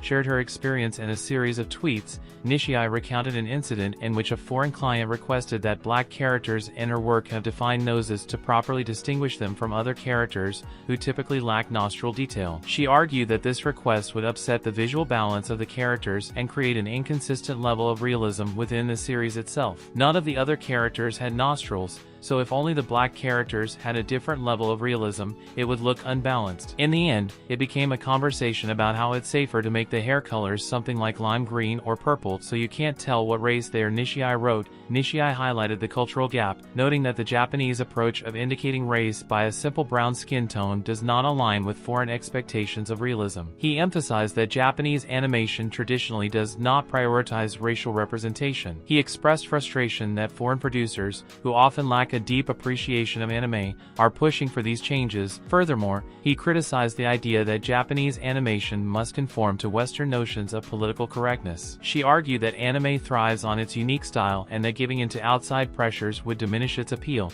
citing that neither she nor domestic anime fans want such changes. Because of this, I don't feel any attraction to incorporating political correctness and creating works for a foreign audience, and domestic anime fans don't want that either. If we did that, it would take away the appeal of anime, and we would quickly lose out. So I want to keep doing things by Japanese standards, Nishii said. The animator also addressed the broader economic and demographic issues facing Japan. She emphasized the need to address the country's declining birth rate to revitalize domestic demand for anime. Even if Japan were to experience a baby boom now, he noted that it would take at least a decade before the industry could afford to ignore the demands of the overseas market. He expressed concern about the future, hoping that steps would be taken to ensure freedom for the next generation of animators. Even if we have a baby boom now, we would still have to adapt to foreign sensibilities and make changes for at least 10 years, so I personally won't see it in time. But I hope something can be done for the sake of freedom for the next generation. The declining birth rate. In other words, economic policy, Nishii concluded. In recent months, China has been the scene of intense culture-related controversies, anime, comics, and games. In the wake of proposed bans on clothing that harms the Chinese national spirit and the suspension of Japanese anime songs and events, many local fans have expressed their concerns and generated heated debates. Recently, a new controversy erupted on Chinese social media when a fan was kicked out of an anime convention in Jinan, Shandong, for wearing an Izuku Kamado cosplay from Demon Slayer, Kimetsu no Yaiba, and wearing a kimono. A viral video on Weibo shows the incident where event security argued that wearing a kimono is not allowed, claiming it was a rule imposed by the organizers and asking for understanding from the affected cosplayer. 弄人家，你没有规定说我不可以穿这套衣服吗？弄人家，还不能穿。过来两个人，过来两个人，1号馆，1号馆。不允许穿和服进啊。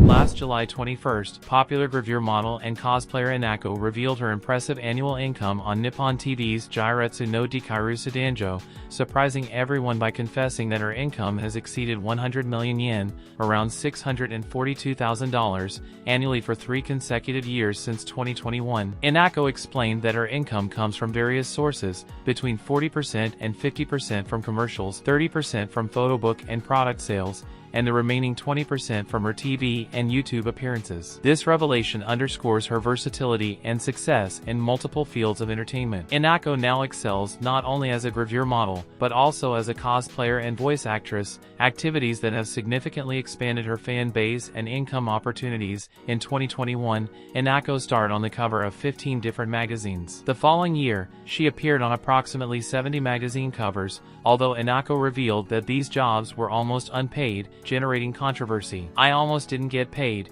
and when I did, it was only between 50,000 and 100,000 yen, between $320 and $640, she confessed, prompting a flurry of comments on social networks. Some users expressed disbelief, considering these amounts not insignificant, while others questioned the need to constantly talk about her income. An entertainment industry representative commented on Inako's recent statements. On the show, Inako mentioned that she makes her cosplay outfits herself and has invested a total of 20 million yen in these. She has also previously talked about how she plucked out all her eyelashes to improve the quality of her cosplay. These details show her extreme dedication to her art, which has been key to her popularity. Her claim that she works for almost no pay seems to be a strategy to generate controversy and maintain her relevance in the public eye. Popular Japanese artist Yoru at Yoris0409, known especially for her erotic illustrations, recently became a social media trend after sharing a photograph of herself. In a post on Twitter, Yoru mentioned that she had been receiving comments suggesting that she was not a real artist and that she used artificial intelligence to generate her illustrations. To debunk these rumors, she decided to share an image of herself along with a sketch of an upcoming illustration. The reaction from her followers was immediate and positive. Not only were they impressed by the authenticity of her work, but they were also enchanted by her beauty,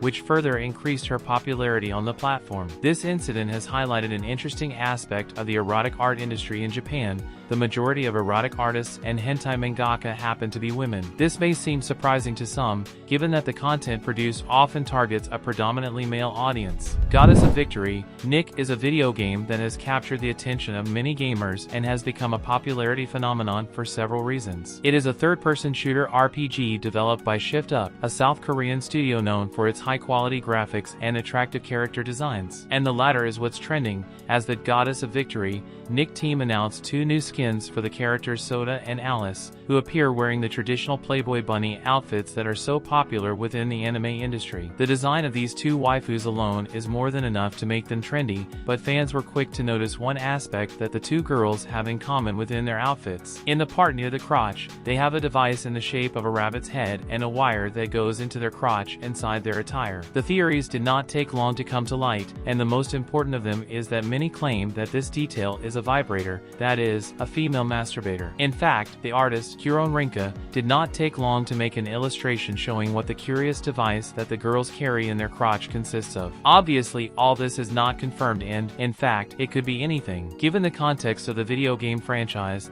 it could be a communicator, a simple ornament, or even a measuring device. But the design of Soda, Twinkling Bunny, has a head ornament with a kind of button that can be pressed up or down, like those used to change the intensity of a vibrator. A news story from July 2022 has trended again in Japan, capturing attention and debate on social media. A Japanese man named Mitsuo saw his dreams come true by marrying his favorite idol, Yuki Tomo, who is 27 years his junior. Tomo debuted in 2020 as a new member of an Osaka-based idol group at the age of 17, having previously been an alternate member. Mitsuo, who was 44 at the time, was already a fan of the group and was immediately captivated by the new addition. "The moment I saw her, I felt like I was looking at a bright and shiny rock," he commented. "Even though she was new, her performances were amazing and very cute, so I decided to support her." As a devoted fan, Mitsuo would make the 5-hour train ride from Oita to Osaka weekly to see Tomo perform. Tomo soon took notice of Mitsuo, who was also always present at her online events.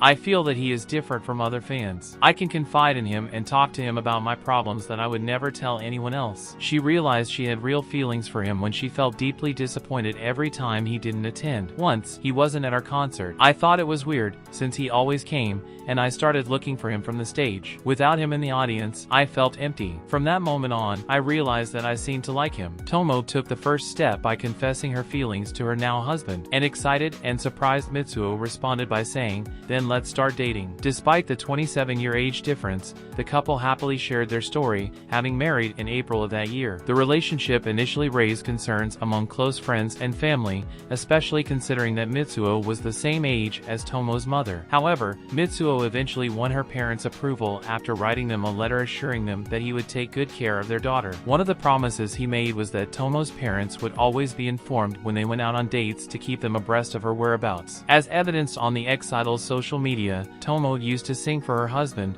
who could be seen sitting in the front row at her home performances, waving a glow stick. Former idol Stressica made this news viral again with her comment on social media, "As a former Japanese idol, this is literally what every fan dreams of." It's also more common than one might think. Many idols, after graduating, marry their biggest fan for financial stability and maybe love. I was also proposed to once during a meet and greet. The renowned Japanese model and cosplayer Ken Kitsumoko has left her followers speechless by sharing on her social networks a photograph of her childhood in which she shows a very masculine appearance with practically non-existent feminine features. "This is the real-life version where the boy you played with as a child turned out to be a beautiful girl," he wrote in his publication, generating a wave of comments and reactions among his fans. Ken Kitsumoko's publication has caused a stir, as many of his followers could not believe the drastic change in his appearance. In the photo, her appearance is so masculine that it is easy to understand how she she could have been mistaken for a boy during her childhood. In another post, she commented, "When I was in elementary school,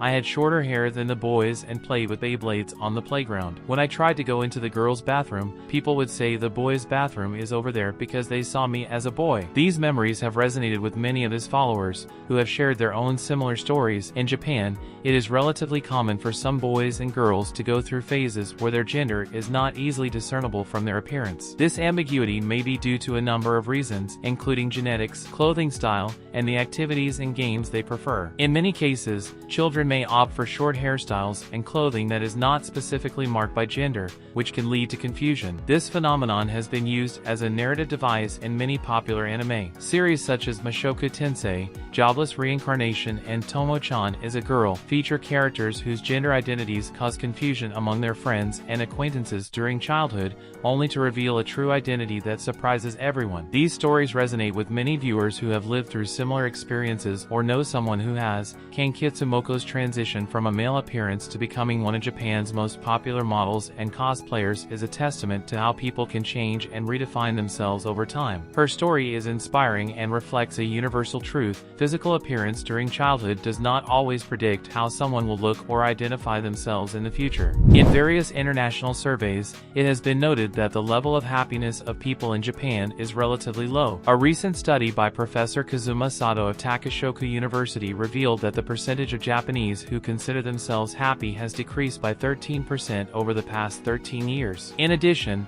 another study highlighted that children's happiness is also at low levels. Japan is a prosperous nation, being the fourth largest economy in the world. Citizens enjoy high levels of health, safety, and a rich culture, including anime, manga, and video games. However, problems such as slow post-bubble economic growth, a declining population due to low birth rates and aging, an increase in natural disasters, and persistent gender inequality negatively impact perceptions of happiness. According to an Ipsos survey of 2,000 Japanese aged 16 to 74, happiness in Japan has shown a downward trend since 2011. In international comparison, Japan ranks third lowest among the 30 countries surveyed in 2024. This trend is also reflected in children and young people. A UNICEF study in 2020 showed that Japanese children's life satisfaction is the second lowest among the countries assessed, and their rate of losing their lives by themselves is higher than average. In addition, Japanese children have difficulty making friends, which can affect their happiness. After several poor financial and management results, the Neon Genesis Evangelion studio, Gainax, has filed for bankruptcy, bringing its 40-year history to an early end. Via the official website, the bankruptcy petition of Gainax Company Limited has been accepted by the Tokyo District Court. The announcement highlights numerous executive failures and unsuccessful ventures, such as restaurant management, an unplanned CG animation company, large unsecured loans to individual executives, and failure to obtain investment contracts. As a result, we fell into a difficult situation, the report continues, such as being kicked out of the committee for non-payment of royalties and being sued for loans. One notable example is Studio Kara, which successfully sued Gainax for non-payment of royalties. Following the scandal, Gainax began to review its financial conditions and discovered large amounts of undeclared loans to banks at the management level, the sale and transfer of intellectual property without legitimate permission, and non-payment of debts to various companies. Despite attempts, such as selling the rights to panty and stocking with Garterbelt, Gainax was unable to resolve its massive debt. Finally, a debt collection company sued them in May 2024. "We decided it would be difficult to continue our business, so we filed for bankruptcy," Gainax continued, apologizing to everyone who had put their trust in the company. A nervous woman with an oversized bust was detained at an airport in China after officials became suspicious of her. After inspecting her, they discovered that she was allegedly trying to smuggle 350 Nintendo Switch cartridges out of the country by hiding them in her bra. The incident occurred when a woman was trying to leave Hong Kong and enter China through Liantong Port. Customs officials noticed that the woman was acting strangely, appeared nervous, and had an unusual shape to her bust during a routine traveler inspection. She was taken to a private area where officials found the cartridges hidden in her bra, which explained her behavior and the abnormal shape of her bust. The officials confiscated the 350 Nintendo Switch cartridges from the woman's bra. The total value of the games is estimated to be around 70,000 yuan, about more than $9,600. Flower Knight Girl is a Japanese video game where the player takes control of the Flower Knights, who try to prevent the world from falling into the hands of the king of the insects. It is an extremely simple concept, but it always works. And as you can probably imagine, the Flower Knights are actually women, quite attractive. The player can choose from over 80 different girls that can be part of his knight unit, each with different skills, stats, and designs. But why are we talking about this unknown video game today? It turns out that the video game production has just announced a new skin for Sigillaria, a girl who breaks the waifu scheme to which many are probably accustomed. Instead of a slender figure, this character has a plump appearance, and that is precisely what this character is. Although she has a few extra pounds, what has grown was not quite her belly, but also her breasts, her thighs, and her butt. It is definitely a risky bet to go against the current beauty scheme, but the result was perfect, since this new character put Flower Knight Girl in the trends in Japan. Neon Genesis Evangelion, one of the most iconic anime of the 1990s, and the opening theme song of the series became one of the most recognized songs in anime history, both domestically and internationally. Now, the singer behind this iconic song has decided to take a firm stance against the use of artificial intelligence via Yahoo Japan. It has been reported that Yoko Takahashi, known for her rendition of A Cruel Angel's Thesis, will not be participating in the first concert event, Sakura Hall, Shibuya, organized by the Ikebukuro Animation Philharmonic Orchestra. The reason for his absence is due to the use of promotional material created by AI for the event. The gubernatorial election in Tokyo, Japan has gotten off to a tumultuous start with perpetual candidate Kawai Yusuke, who has joined forces with adult actress Sakurai Mio to end nudity censorship laws and promote the importance of freedom of expression. Kawai Yusuke was spotted alongside Sakurai Mio, self-described as the world's most adventurous gyru, putting up provocative campaign posters featuring the model in near nudity. The candidate's white poster promotes freedom of expression and advocates an end to laws censoring nudity in Japan. The black poster, on the other hand, is essentially a Japanese meme that questions which is truly crazy, her or the deranged society we live in. Sakurai Mio previously endorsed Joker candidate Kawai Yusuke when he dressed up as the Mask to promote polygamy and fight Japan's declining birth rate.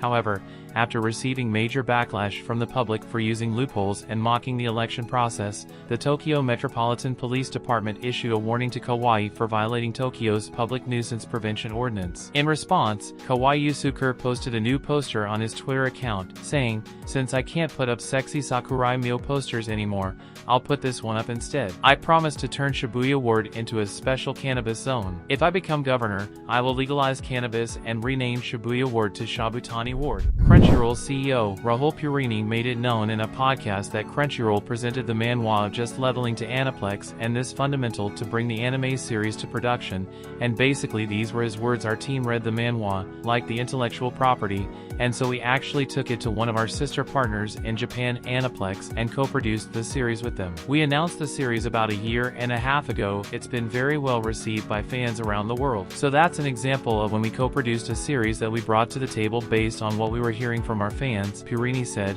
also mentioning the following: "Sometimes, certain stories may not be what our partners can create and produce primarily for Japanese audiences. So, we stepped in and invested with our partners because this might be something we strongly believe in for our international audience. So we take that step and co-produce with our audiences." Crunchyroll's gamble seems to have paid off, with Solo Leveling entering the top 100 most popular TV series on IMDb, or not, since on the Crunchyroll platform itself it has broken the record for the most disliked episode in all of Crunchyroll, counting so far with a total of over 64,500 dislikes, while it has only around 30,600 likes, being practically more than double in Chapter 7.5, which is a compilation, but I am already preparing a specific video of the case of Only Leveling.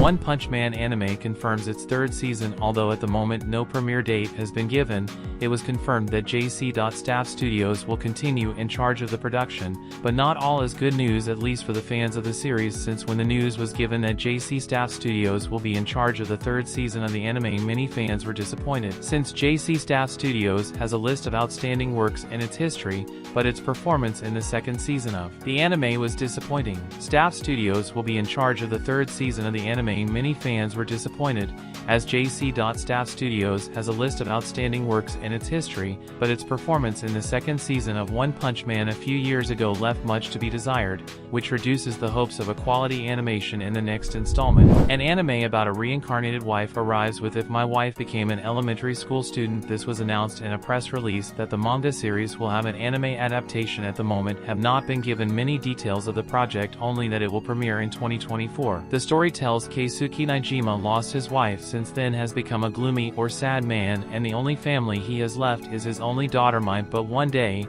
an elementary school girl appears in front of Najima's house and claims to be the reincarnation of Taki. In the anime industry, it is well known the constant accusations of the low salaries that studios offer to their workers, and they are forced to either have a second job or sell illustrations online, or continue to ask for support from their parents in order to climb positions and have a better salary. In most cases do not disclose how much an animator earns, but, at Ebinoyu, decided to break the silence and show the money he collected for participating in an anime production. Although he censored the anime and the studio he worked for in order not to get in trouble, there is a lot to explain for you to understand how animators are paid, but in essence it is per cut or per frame. Pay per cut refers to the fact that the animator has to perform a scene, i.e., a sequence of keyframes, to get paid. This is quite dynamic, as not all scenes require the same amount of work and are always paid equally. The other method is per frame, and these are supposed to be the lowest rates and on which pay increases have been made the least over the last few decades. It is this type of work that newbies in the industry do while learning from their superiors,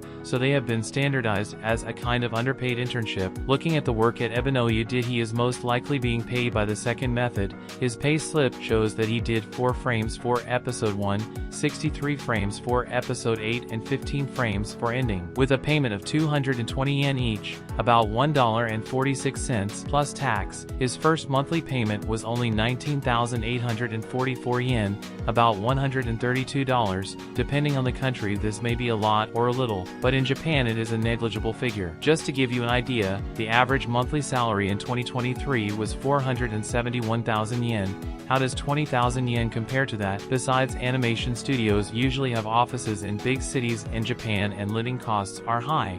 And how much did he earn in the second month? Well, he made 82 frames for episode 1, 49 for episode 8 and 31 for episode 2, at a rate of 220 yen each, totaling 35,640 yen, only $237, and a month in which he was sick. How much did he earn? In this type of work there is no fixed salary, you get paid for what you do. In this case, at Ebinoyu, was only able to make 4 frames for episode 1 and 2 frames for episode 8, which at a rate of 220 yen each, totaling only 1452 yen, almost $10. Moreover, these receipts are from 2023, so they're extremely recent, so the unions are fighting for better wages because the studios have the ability to hire foreign animators who accept any mediocre salary just for the opportunity to brag on social networks that they worked on a certain anime. Of course, this generated a strong discussion in networks. One of the most prominent is that of legal anime and not illegal. Continuing with bad news, Japan's birth rate continues to decline, with government data revealing a worrying demographic trend in Japan, with the country experiencing a drop in births to levels never seen before, as well as recording more than twice as many deaths as new babies. Official figures also say that marriages have reached their lowest level since 1933. In addition to a shortage of workers and that a large portion of the population is already elderly, births in 2023 fell for the 8th consecutive year, reaching 758,631, representing a decline of 5.1%, according to preliminary data. The number of deaths, at 1,590,503, was more than double that number, meaning the overall population declined by 831,872 people. Births peaked in the post-war period between 1947 and 1949, with more than 2.5 million people born per year, according to a health ministry official in charge of the data. During a second baby boom between 1971 and 1974, the annual number of births hovered around 2 million. In 2023, 489,281 marriages were recorded, down 5.9% from the previous year and the first time they have been below 500,000. This figure is the lowest since 1933, when 486,058 couples tied the knot. At that time, the Japanese population was approximately 70 million compared to 124 million today. Basically, for every baby born in Japan, 2 people die. Also, one has to take into account that young people are the ones who work so that older people can retire, but if there are no young people, older people have to continue working. This makes it almost impossible to retire. Not to mention that young people tend to be the ones who earn the least money. To some people's surprise, one of the most popular series of the winter 2024 season is Mahou Shoujo and I Akagurite, a story about a girl named Yutina who admires magical girls, and when she thinks she has the chance to become one, she ends up being tricked and becomes the villain. The story alone is already entertaining, but the anime includes a rather nice eki content, which in the manga is much quieter, or at least with more censorship, but in the anime an uncensored version is being aired on AdX television. But as if that wasn't already great, it has been said that the Blu-ray/DVD version will have even less censorship, which I don't know how it's possible if the series is already close to hentai. Also, some selected episodes of this version will be screened at the cinema at RT Shinjuku next March 17, 2024 in Japan. So it's official, guys, Mahou Shoujo and I Akagurite will be coming to theaters. Many series are in jeopardy as Warner Brothers has announced the permanent closure of Rooster Teeth. Among those affected are the critically acclaimed Gen, Lock, Red vs. Blue and RWBY. As reported by The Hollywood Reporter, Rooster Teeth is being shut down after numerous failed attempts to sell the company, but the news was confirmed by Rooster Teeth General Manager Jordan Levin, who confirmed the news on March 6, unleashing uncertainty for its approximately 150 permanent employees, content creators, and voice actors associated with its series. And in a statement, Warner Brothers said, "It is with great regret that I announce that Rooster Teeth is closing due to the challenges facing digital media as a result of fundamental changes in consumer behavior and monetization across platforms, advertising, and sponsorship." One Punch Man manga will go on hiatus as the manga's cartoonist plows the last 8 chapters. Again, this was announced through the Tonari no Young Jump service. Consequently, chapters 240 to 247 are no longer available for reading on the official platform. Cartoonist Yusuke Murata released the following statement: "Thank you very much for your love to the Tonari no Young Jump version of One Punch Man. Regarding the new chapter, we apologize for the inconvenience, but I would like to take a break to make a revision of the chapters from 240 onwards, previously published on this site, are now temporarily removed until corrections are available. What will change after these modifications? I hope you enjoy making some comparisons in the future. We are working very hard on this process, so look forward to it." The official website of the anime Slime House Height 300 Nin has confirmed the 2nd season and also announced the release date, which will be in 2025. The statement also indicated that the production team changes both studio, director, scriptwriter, and character designer. The following note has spoilers of the anime Ashi no Ko. Fans are celebrating since the romance between Aqua and Ruby from the anime Ashi no Ko was confirmed. This has become a trend because it shows the scene of a kiss between the brothers Aqua and Ruby Hoshino, something that was seen coming with the development of the most recent chapter of the work. Remember that to intimidate the father of both and murderer of AI Hoshino, Aqua is preparing a biographical film of his mother where he will reveal the whole truth of the life of both. Consequently, the movie arc begins with Ruby playing AI Hoshino and Aqua playing Hikaru Kamiki, her father. However, the fact that both twin siblings open parentheses, although mentally they are still their past lives, i.e. Aqua is actually Goro Amamiya, the doctor who attended AI Hoshino's pregnancy before he was killed, and Ruby is actually Serena Tenduji, Goro's terminally ill patient who was in love with him.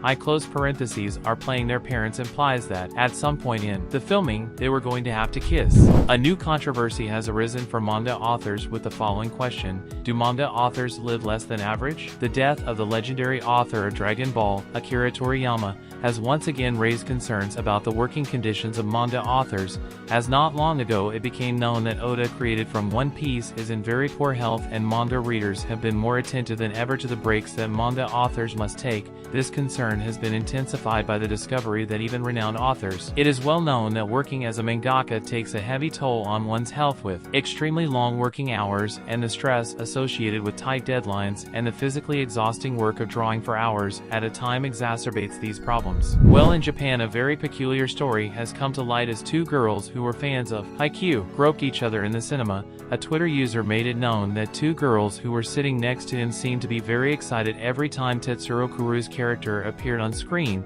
to the point that one of them was panting very obviously and commented about it loudly. The tweet, which read, "During the movie of Haikyuu, the 2 girls next to me were panting every time Tetsuro Kuru appeared on screen, and one One of them was panting very loudly and said, "This is crazy, I'm making a lot of noise." Did they come to a public place to masturbate? Quickly became trending on Japanese social networks, but one of the most surprising things was a response the user received from a woman who admitted to having used a different strategy to carry out this kind of activities in the cinema. According to her, when she intends to do something like this, she buys all the seats around her to protect her identity and make sure no one finds out what she is doing in the darkness of the room. The girl's tweet did not take long to go viral and generate comments like the following: "Rich people have some pretty incredible fetishes. I'd like to see pictures as evidence." It's easy to say something on the internet without showing the evidence. A new elf and albino waifu will arrive with the anime adaptation of Welcome to Japan, Ms. Elf. This was announced on the official site of the project. Along with the announcement was given the first promotional video, but so far was not released a release date.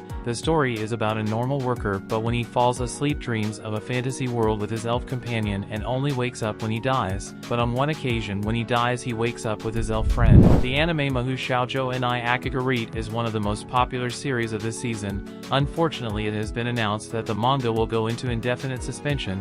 This is because the creator of the series, Akihiro Ononaka, is ill. The publisher Tekashobo reported the following: "Thank you very much for reading Mahou Shoujo ni Akagarit. This month's update has been cancelled due to author Akihiro Ononaka falling ill. We will inform you as soon as serialization resumes and hope to continue your support." One of the most famous anime of recent times is Ashi no Ko, and in the most recent chapter it became a trend after finally consummated the scene of a kiss between Aqua and Ruby Hoshino, the two siblings protagonists who, in reality, are the reincarnations of a doctor and a patient who met in the past. Readers have been waiting for this moment for a long time, since many wanted to know if the authors would have the courage to develop the love that Ruby has for her brother Aqua and lead them to have physical contact in this way. And apparently they did, but apparently some fans of the work did not like this, as they say that this is unnecessary, as they argue that neither romance nor incest are a central part of the plot of Ashi no Ko, but rather Aqua Hoshino's drama and revenge story against her mother's murderer should be the main focus of the work. And a Reddit user u/acid was quick to share an alternate ending for the most recent chapter, where Aqua rejects Ruby's advance. But this Legos of liking ended up annoying fans of the series, who posted comments like the following: "I'm just going to pretend I never saw this. Good art, good job, but no, this has to be the worst fan fiction I've ever read in my entire life." In a Japanese forum posting has generated an intense debate among anime and video game fans. The hot topic in question is the overexploitation of the isekai and virtual worlds genres, which have flooded the entertainment industry in recent years. The comment is as follows: "We should stop talking about isekai and virtual worlds. In the past, when you said it's an anime like X, it was automatically dismissed as a copy without even looking at it. Did you know that? That's why there were so many original video games and stories in the past." I know I will probably be called old for saying this, but I think the settings and plots are too simple nowadays. Basically what he means is that in the past, if the work looked like another one, it was discarded.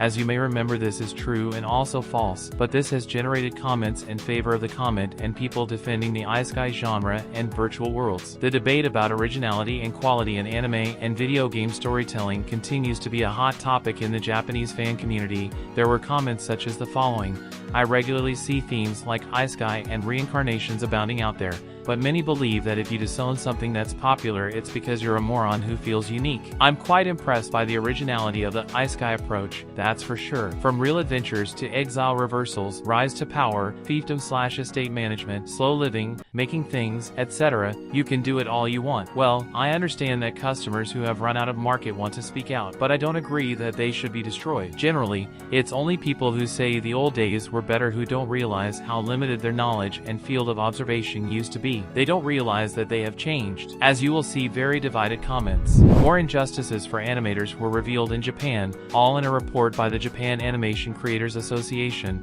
which has unveiled a major problem in contracts for new animators entering the industry. In 2023, animators were surveyed to find out how much choice they had in their first employment contracts when starting out in the industry. The data revealed that, of the 428 animators animators surveyed, a staggering 1 in 5 animators, 21.7%, received no explanation of the terms of their contracts upon joining the industry, leaving them unaware of their rights and open to potential abuse. The data also highlighted the relative lack of permanent job opportunities. The second largest group, 18.7%, said they were not offered an employee contract upon joining the industry and could only opt for a subcontractor contract. Kingdom Animation director Junior Rai explained that since animation studios often do not own the copyrights to series, they do not capture royalty income on the anime they produce, but rather larger investors. Anime studios cannot afford to retain workers on a permanent basis. Although few know it, the hentai industry in Japan tends to be very productive and well remunerated at times, with some artists taking millions of yen in sales with just one publication, and one hentai creator Anon 2okunin recently became a trend after it was discovered that one of his most recent works has added up to millions of yen in revenue. In Japan, digital platforms such as Fanza and Dealsite list the number of digital copies sold of each of the published hentai manga. It turns out that Emuto no Tomodachi ga Dosakib Taisha Fechi Sujite Inkia no Ortaka Kinbi Nakadashi Hamamakuri,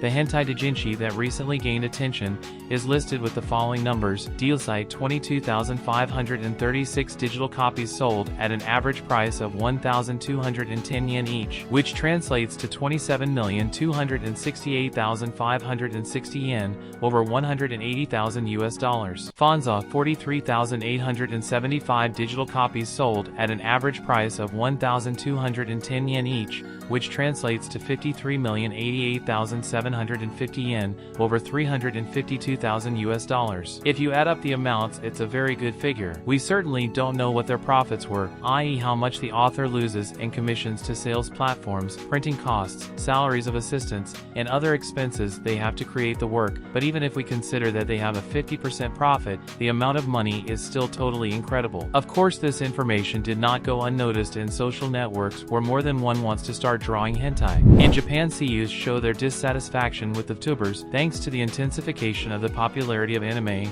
more and more artists are deciding to become seiyu. However, as well as that occupation has a high demand and acceptance, there is another that has also become very popular among young people, gaining many fans. These are the VTubers. Let's remember that a VTuber is a user who creates content with the particularity of using a 3D character, which is where this nonconformity arises in the world of voice actors. This has triggered several issues that give rise to annoyance on the part of the seiyus. One of them is the constant comparison among fans, as some of them claim that the seiyus have gone out of fashion and that they are bored with them, so they prefer the content of the VTubers. Other fans mention that they can consume both without problem, and finally another group of fans mention that if they are anime fans, they do not delve into who does the voice of their favorite character, so they do not know the world of the seiyus, and that is where they fall into the content of the VTubers. Another factor that has intensified the discontent of the seiyu artists is that within this medium, it is estimated that a VTuber can be getting to earn much more than a voice actor. This is annoying to the seiyus because they require professional training that requires time and money, while an internet user can open a channel from nothing and start being a VTuber with all the effort that a seiyu devotes. But we must not forget that being successful in social networks is for very few, and thus few are those who manage to achieve large profits. A user of the social network Twitter has become the center of attention on social networks after expressing his dissatisfaction with the isekai genre. The controversy arose after the individual shared his opinion on the anime adaptations of Sousou no Frieren and Dungeon Meshi, stating that these experiences led him to conclude that the isekai genre is garbage. The user posted the following: "Sousou no Frieren and Dungeon Meshi helped me realize how much I hate isekai." The provocative statement generated an intense debate among anime fans on the platform, with numerous users expressing opinions for and against through millions of interactions. While many agreed with the criticism, pointing out that the anime industry is saturated with isekai productions, others defended the genre, arguing that the quality of a series should not be defined solely by its rating. On a popular anime forum, Japanese fans are engaged in a heated debate over the growing number of recent and upcoming series featuring elves as protagonists. Elves, known for their grace, elegance, and connections to nature, are creatures of mythology and fantasy that have gained popularity in popular culture, especially in anime and video games. These creatures are often portrayed as immortal beings with magical abilities, pointed ears, and a special connection to forests and wildlife. However, some fans express concern about the glut of series featuring elves as protagonists, arguing that it could lead to market saturation and a lack of diversity in characters and plots. They suggest that the anime industry should explore a wider range of themes and genres to maintain freshness and originality in its productions. In the social network Twitter has become very popular a clip where we can appreciate the popularity of Mahou Shoujo and I Akagari. Let's remember that this anime was one of the favorites of the fans, due to the high degree of emotion and richness that the series handled, as well as the charisma of its many waifus that nowadays are among the most popular of this season that is ending. This has evidently not disappeared in Japan, as we will see below.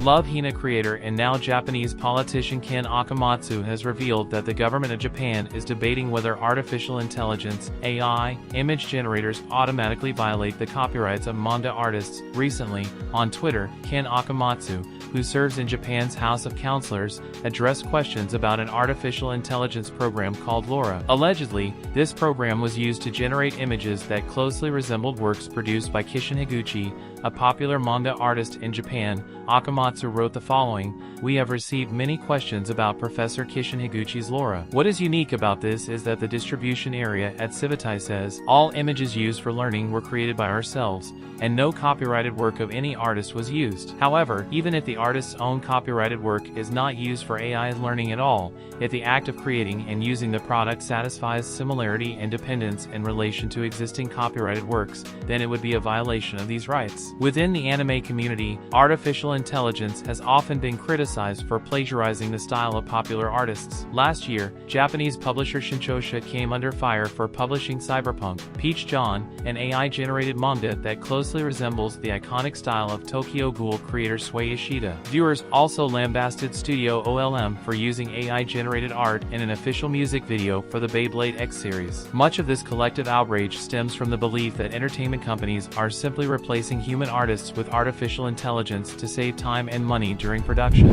Warner Bros. Discovery has revealed its ambitious intention to produce more than 10 anime series a year through its existing local Japanese studio. According to Variety, James Gibbons, president of Asia Pacific at Warner Bros. Discovery, discussed the expansion. "We have a Japanese anime studio that has been producing between 5 and 10 anime series per year for the last few years. We have approved the expansion to take that to more than 10 series per year," he said. We begin with an update from Yoshihiro Togashi, the author of the Hunter x Hunter manga. Togashi posted on his official Twitter account for the first time in 7 months since October 2023, reporting on the progress of the drafts of the manga's upcoming chapters. Although the last chapter published was chapter 400 in December 2022, Togashi mentioned that he is already working on chapter 405. However, despite this news, some fans are already starting to get fed up with the author only saying that he is still working without publishing any chapter in almost 18 months. We move on to Yujo Senki, whose fandom is increasingly concerned about the lack of updates on the long-awaited second season of the series. Announced in June 2021, almost 3 years have passed with no information about its development or release. Fans have begun to speculate on the reasons behind this prolonged absence of news, suggesting that the NUT studio may be overwhelmed with other projects. While it is common for anime announcements to be made at very early stages, the lack of updates has raised concerns. Now, news that shook the AI artist community. Perfile Art, a popular platform for sharing illustrations created with artificial intelligence, announced new policies prohibiting the monetization of derivative content based on copyrighted franchises. This measure directly affects AI artists who generated mass content from popular anime franchises, responding to a request from authorities to comply with copyright regulations. Anime Times, the anime streaming service on YouTube, generated buzz by posting Yasuga no Sora on its channel, only to quickly remove it due to various circumstances. This series, known for its controversial incestuous relationship plot, seems to have generated problems for the platform, which likely received criticism for its inappropriate content for its global and diverse audience. In business news, major companies such as Shagakukan and the Japan Industrial Innovation Investment Corporation have decided to invest in a startup that aims to translate 50,000 manga using artificial intelligence over the next 5 years. The startup, called Orange, was founded in 2021 and is made up of manga publishers, AI generators, and game developers. This project promises to bring a large number of Japanese titles to foreign markets. The Society of Authors in the UK conducted a survey of its members on the impact of generative AI on creative careers. The results showed a profound uncertainty about the future of these professions. A significant number of translators and illustrators already use generative AI, some by choice and others at the request of their employers. The survey reflects concerns about job loss and the devaluation of creative works due to these new technologies. A survey by the company Tsujitsu reveals concerns about the work environment for Japanese idols. Of the 102 participants, 52% admitted to having developed mental disorders and 48% reported experiencing harassment at work. In addition, pressure to maintain a slim body led 78.4% of the respondents to undergo dieting. This study underscores the need to improve working conditions for women in this industry. In Japan, a couple was arrested for publishing uncensored pornographic videos, earning approximately 95 million yen in just over 2 years. The distribution of uncensored content is illegal in Japan, and this news has generated a great impact among internet users who express their frustration at the lack of sexual freedom and the country's restrictive censorship laws. Finally, anime industry professionals have expressed concern about the depreciation of the Japanese yen against other currencies such as the Korean won and Chinese yuan. The weak yen is affecting the ability of anime studios to negotiate contracts and maintain their budgets, which could lead to a reduction in production quality and profits. The anime division at Disney, Takuto Yaada, says that while the fundamental Japanese narrative remains constant, some more acceptable expressions may be necessary to avoid offending a sector of the market. Yaada recently spoke to Mantan Web about Disney's position in the anime market and how it has transformed in recent years. Japanese anime is entering a golden age. The size of the market has surpassed 3 trillion yen and continues to reach new highs, Yaada said, before noting that the medium has expanded beyond a small group of fans buying Blu-rays and DVDs. Now that anime is spreading around the world, Yaada was asked if Japan's unique and radical form of expression needed to change. "I don't think there has been any major change," Yaada said. "The fundamental narrative, accuracy of action, etc. have not changed, but there may be a shift toward adopting more acceptable expressions. To be seen by many people, expressions that don't hurt or mislead people are a given. This is not a negative thing, but perhaps an evolution. When videograms were the center of attention, there was a tendency for only those who wanted to buy. Now that we are distributing to a wider market with a service that adults and children can watch at any time, awareness is changing." Yaada's words raised concerns among some anime fans, who believe that the appeal of Japanese anime lies in its failure to cater to Western sensibilities. Some creators, such as Black Jack and Mysterious Disappearances episode director Kentaro Mizuno, share the same sentiment, posting via Twitter that anime could easily fall into the trap of political correctness to sell itself in Western and Chinese cultural spheres. Others disagree that the continued globalization of anime is a cause for concern, such as One Piece Red director and Code Geass director Goro Taniguchi,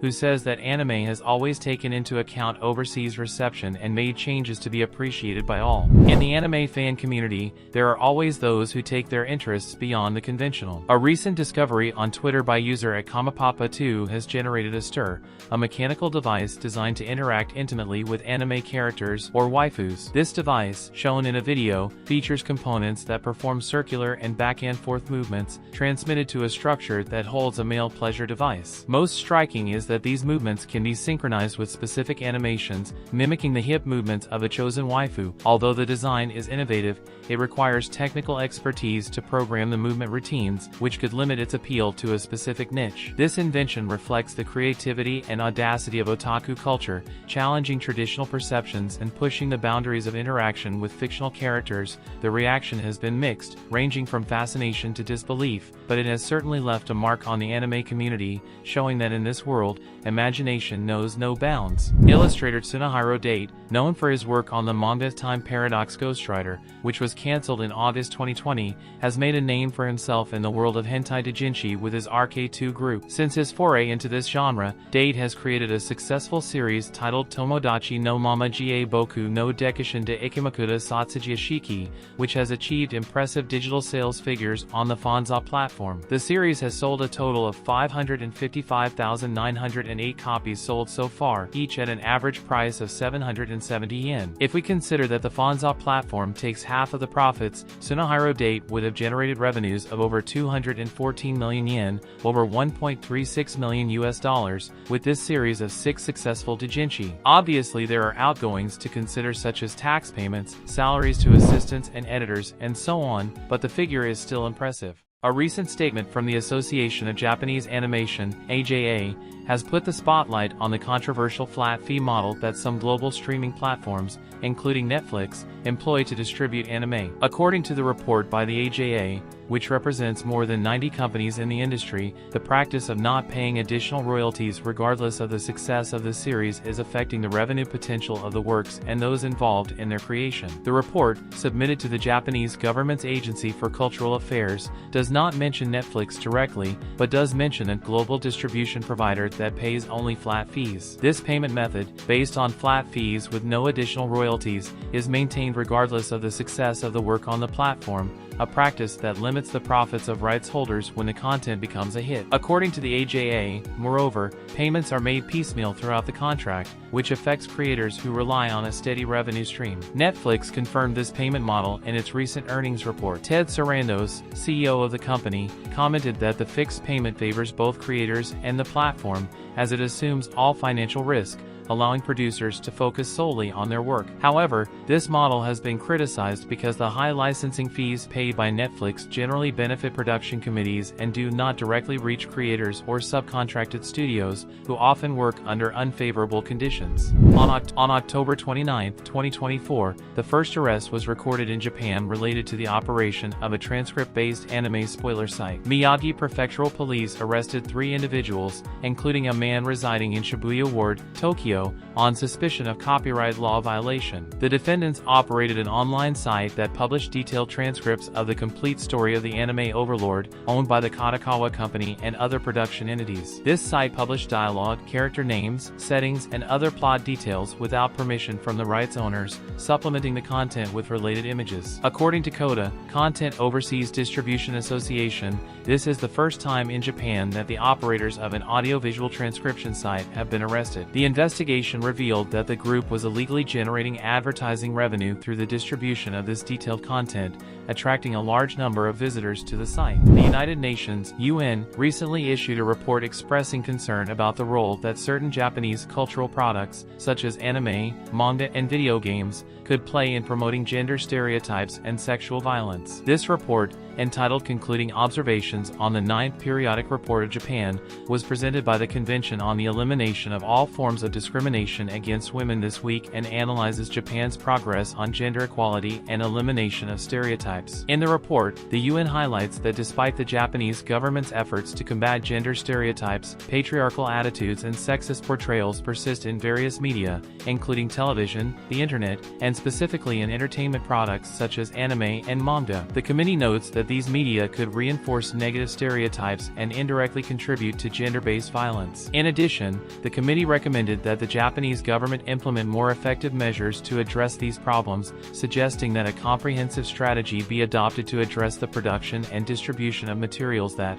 according to the report, perpetuate harmful stereotypes. This includes not only regulating content, but also promoting more positive and balanced portrayals of women in popular culture. Among specific recommendations, the UN report urges Japan to implement proactive and sustained measures to eliminate patriarchal attitudes and gender stereotypes in Japanese society, train public officials and the media to use inclusive language and promote portrayals of women as active figures in social development, strengthen vigilance over the production of pornographic material, video games, and animation that reinforce gender stereotypes and sexual violence. The impact of this criticism on the anime and manga industry has generated debate both in Japan and internationally. Many argue that, while it is true that some content reflects stereotypes, anime and manga have also been vehicles for highlighting complex social issues and promoting gender equality. On the other hand, there are those who believe that the UN recommendations reflect a lack of knowledge about the diversity and complexity of the Japanese entertainment industry. In recent years, the Japanese content sector, such as anime, manga, and film, has reached a value in exports that competes with traditional industries such as steel and semiconductors. This has been a recurring theme at several recent government conferences, where interest in this industry has been highlighted as a sector with significant growth potential. In particular, overseas anime sales have grown exponentially, doubling in market size over the past decade. The popularity of anime in the US has reached a different level, commented Aimi Shimizu, producer of the anime licensing division of Dentsu Incorporated. According to a survey the company conducted in 2022, 44% of young Americans in Generation Z, ages 18 to 24, said they watch popular anime. For these young people, anime surpasses even traditional sports like the NFL in popularity. Some 20 years ago, anime fans in the US used to be considered geeks, Shimizu explained. Today, however, it's common to see young NFL fans uploading YouTube videos talking passionately about Jujutsu Kaisen, and celebrities like Ariana Grande declaring their love for anime. Generation Z is open to a lot of things. Many in the US identify strongly with the growth of the My Hero Academia protagonist, Shimizu added. A recent Dentsu survey in 9 countries confirmed the popularity of anime in all regions. According to the Japan Animation Association, the anime market reached a value of 2.92 trillion yen in 2022, doubling in size compared to a decade ago. This growth has been driven mainly by streaming services. Taiki Sakurai, CEO of Japanese production company Salamander Pictures and former anime production supervisor at Netflix, noted that the availability of anime on streaming platforms allowed more people to sample it at no additional cost, thus discovering its appeal. The COVID-19 pandemic also encouraged an increase in anime viewership, as many people spent more time at home. Anime is seen as universal, without a cultural barrier, Sakurai explained. It doesn't try to suit the tastes of foreign audiences, and that makes it even more appealing in different countries. For her part, Chen Yen, an associate professor at Kyoto Seika University and president of an anime production company, commented that even anime villains have detailed backstories, which keeps global audiences interested. The day will never come when people around the world stop watching anime, said Chen, who grew up watching anime in China before moving to Japan. However, Chen noted that the popularity of anime overseas is still not fully appreciated in Japan. I hope Japanese people will see anime as an important part of their culture, he said. Kei Sato, a professor at the University of Tokyo, highlighted how anime has motivated international students to choose Japan as an academic destination. According to Sato, high-achieving students in his lab decided to study in Japan after coming into contact with anime during their childhood. This cultural phenomenon is seen as an advantage for Japan in a context of economic decline. It is necessary for the Japanese to reconsider what their country can offer the rest of the world, Sato concluded.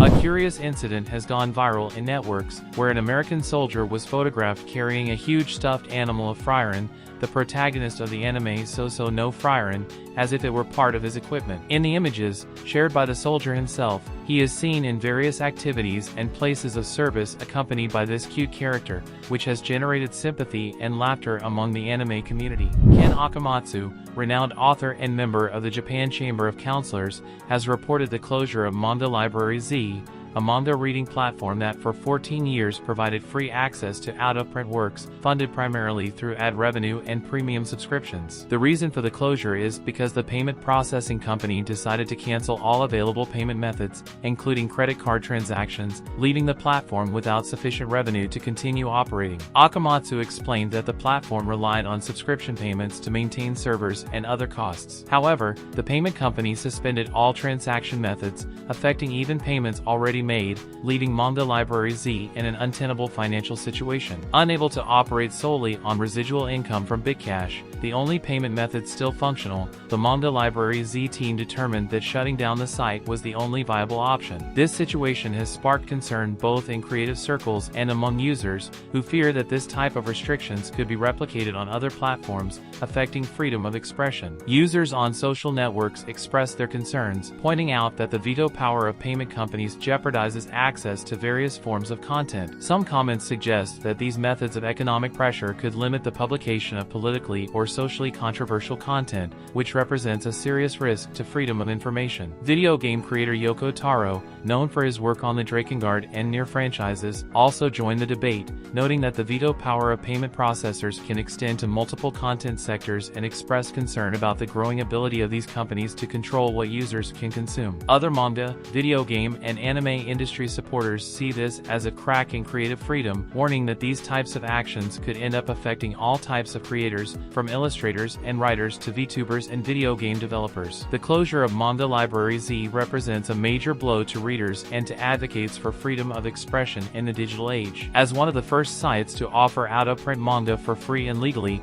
its closure sets a troubling precedent for the role of financial companies in regulating access to cultural content in Japan. The popular Japanese retail chain Melon Books, known for specializing in the sale of doujinshi content and adult material, has announced that it will suspend payments with Visa and MasterCard credit cards in its physical stores and on its online platform as of December 19, 2024. The news was shared through an official statement on its website, in which the company apologizes for the inconvenience this measure may cause to its customers. As of this date, Melon Books users will only be able to use JCB and American Express cards to make their online purchases. However, the company said it is working to resume the use of Visa and MasterCard in its physical stores during the second half of December, although availability may vary depending on the location of each store. In addition, the chain previewed the launch of a new service called Melon Tenpo Kesai, or Melon Books in-store payment, which will allow users to pay for their online purchases directly at physical Melon bookstores. This announcement comes at a sensitive time for the doujinshi community and manga consumers in Japan, especially in the face of a growing perception of indirect censorship imposed by banking institutions and payment service companies. The situation has generated a wave of comments on social networks, with users expressing both their frustration and their theories about the motivation behind this decision. A recent article published by The Economist analyzes the meteoric rise of anime as a cultural phenomenon and its transformation from a niche product to a global industry. What was once considered an entertainment limited to a narrow audience has evolved into an economic and cultural powerhouse with hundreds of millions of fans worldwide. The article begins by highlighting a peculiar moment at the recent Olympic Games. After winning gold in the 100 meters, American sprinter Noah Lyles made a hand gesture that was immediately recognized by anime fans as a reference to Dragon Ball, one of the genre's most beloved franchises. This homage reflects the reach of anime, which is no longer just a Japanese product, but a global phenomenon that connects millions of people. The impact of anime is reflected in impressive figures. In 2023, the Japanese animation industry reached record revenues of 339 billion yen, about $2.3 billion, with almost half of its earnings coming from overseas. Streaming services such as Netflix have been key to this expansion, racking up more than 1 billion views of anime titles in 190 countries over the past year. Productions such as Demon Slayer and My Happy Marriage stand out among the most watched. According to a Reuters report, Sony is reportedly in advanced negotiations to acquire Kadokawa Corporation, one of Japan's publishing, anime, and video game giants. Although both companies have declined to comment on the talks, close sources suggest that the deal could be finalized in the coming weeks. Currently, Sony already owns a 2% stake in Kadokawa and also has a stake in From Software, the Kadokawa subsidiary known for developing the hit video game Elden Ring. If completed, this acquisition would mark a massive strategic move for Sony, further consolidating its dominance in global entertainment. Kadokawa, a conglomerate ranging from manga and light novel publishing to anime and video game production, includes in its portfolio studios such as Doga Kobo, ENGI, and Kinema Citrus, as well as flagship titles such as Re-Zero Starting Life and Another World Dash and Konosuba, God's Blessing on This Wonderful World. For its part, Sony already controls major players in the anime industry, such as Aniplex, and owns distribution platforms such as Crunchyroll, which this year surpassed 15 million paying subscribers. This acquisition, if completed, would mean that Sony would have access to a vast catalog of intellectual properties and a network of studios covering a large part of anime and video game production in Japan.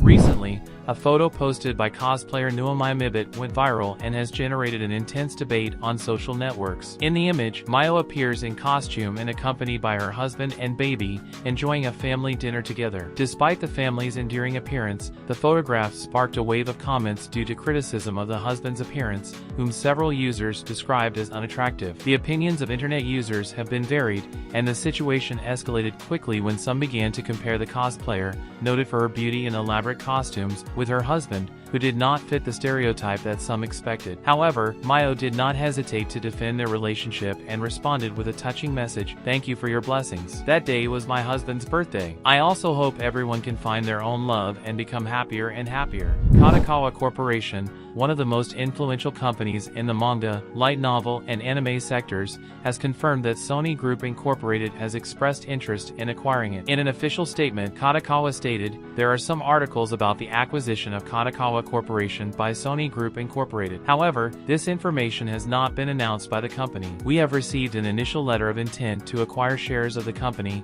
but no decision has been made. If there are facts to be announced, we will do so in a timely and appropriate manner." The possibility of Kadokawa becoming part of Sony has generated intense debate in the fan and pundit community. Kadokawa is a central pillar in the production and distribution of Japanese cultural content, ranging from manga and light novel publishing to anime and video game production. Iconic titles such as Re:Zero, Konosuba, and Overlord have emerged under the Kadokawa umbrella, making its acquisition a significant impact on the industry. Sony, which already dominates key sectors through its subsidiary Aniplex and its majority stake in services such as Crunchyroll and Funimation, could further consolidate its influence in the global anime market. This prospect has raised concerns about a possible monopolization of the industry, limiting creative and editorial diversity. Critics express concern about possible westernization and censorship of content, citing the cultural adjustment Sony has applied to its video games and anime in the past. Consolidation of this magnitude could also lead to less competitive practices, affecting both creators and consumers.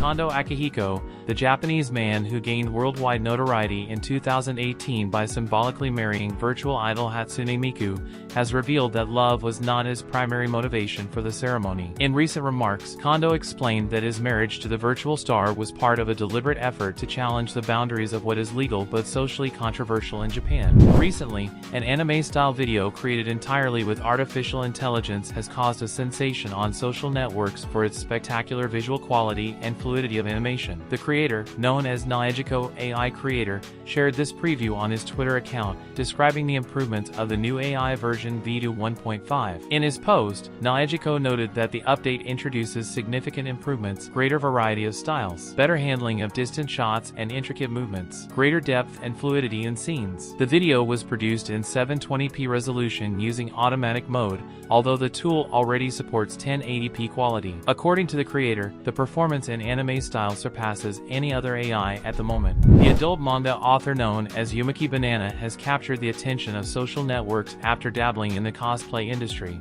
Famous for her Netterer-themed stories, a subgenre that explores infidelity in love triangles and explicit situations, Yumaki Banana not only stands out for her skills as a mangaka, but also for her physical attractiveness. Recently, she shared a photograph in which she appears in costume as the Dark Mage Girl from the Yu-Gi-Oh! Anime and manga series, one of the most popular and recognized female characters of this franchise, with hundreds of fans commenting on her excellent characterization and, in particular, on her physical attributes. In the photograph, Yumaki Banana appears in the classic costume of the Dark Magician Girl, although, true to her style, she has censored her face to maintain some privacy. The author joked in the post, commenting, "I thought about doing a Master Duel broadcast with this Dark Mage Girl cosplay, but considering the chest looks like it's about to explode, I'll think better of it." Her followers were quick to react, showing support and amazement at her striking appearance. In the Japanese forums, an anime opening completely created by artificial intelligence has begun to circulate,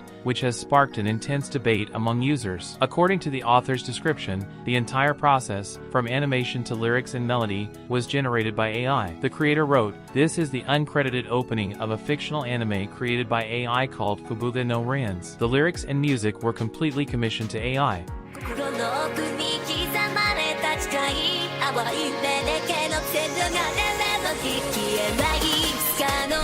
Author Kenji Inoue surprised his fans by announcing through his official Twitter account that there will be no sequel to his popular series Baka and Test, Summon the Beasts. In his message, Inoue made it clear, "By the way, I'm saying it once and for all, there will be no sequel to Baka and Test. The sequel to Grand Blue is a miracle." This message was shared shortly after the announcement of the production of a second season for the anime adaptation of Grand Blue, another of Inoue's outstanding works, which has also gained a large fan base. Baka and Test, Summon the Beasts, published between January 2007 and March 2015, follows the life of Akihisa Yoshii, a student at Fumizuki Academy, where students are divided into classes based on their scores on entrance exams. Microsoft has recently piqued the interest of anime fans by sharing an illustration of Windows 11 10, an anthropomorphized version of its Windows 11 operating system. This personification, which resembles an adorable anime girl, has caught the attention of many fans, reviving the operating system waifus phenomenon that was so popular in otaku circles years ago.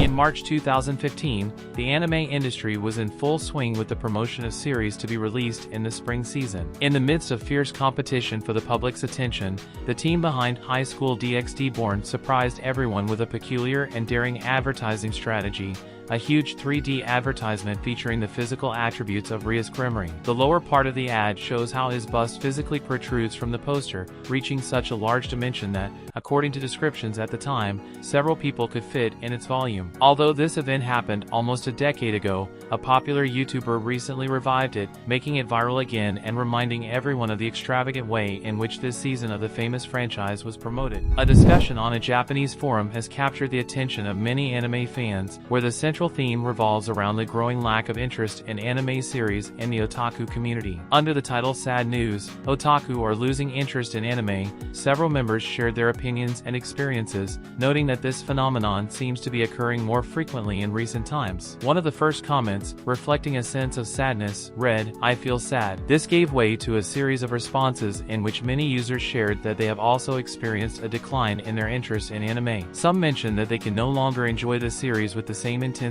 as before. One example is the comment from a user who expressed, "I can't sit still for even 30 minutes anymore. I used to be able to watch hours straight with no problem." The discussion also revealed a widespread sentiment that the anime industry has entered a phase of mass production without quality, which has contributed to this loss of interest. One user noted, "It's because they are producing low-quality content in large quantities," while another noted that the saturation of Isekai series has made many of these stories feel repetitive and tired.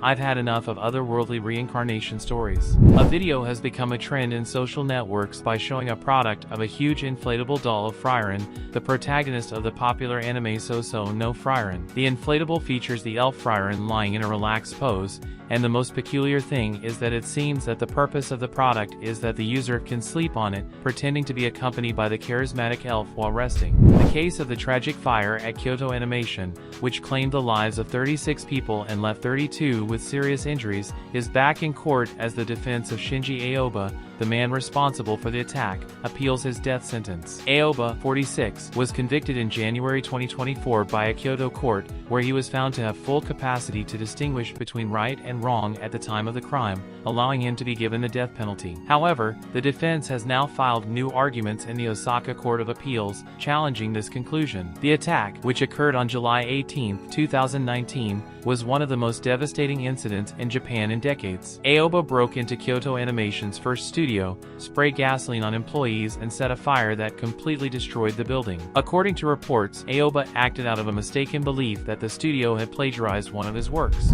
Renowned voice actress Risa Tanida, famous for bringing to life iconic characters such as Kaori Miyazono in Shigatsu wa Kimi no Uso and Ai Mizuno in Zombieland Saga, has generated intense debate on social networks due to her absence in new roles during the year 2024. Tanida's fans have noted that since 2022, when he played Kyuan in Yutawarerumono, Mask of Truth and Yukaina Himuraji in Strike the Blood, he has not landed any more leading roles. Although his talent is still widely appreciated, fans speculate on the reason for his prolonged absence in the industry, recalling the health problems that affected his career in 2016, when he took a break due to a throat illness. Despite his comeback in 2017, his participation in projects has been limited in recent years, leading many to question his current status. Chilean influencer and gymnast Marimar Perez was involved in a major controversy in Japan after a video was released in which she is seen doing exercises on a torii, a sacred structure located in the surroundings of Japanese temples. This incident, which caused outrage among Japanese citizens, led Perez to publicly apologize for what he called a mistake. The torii,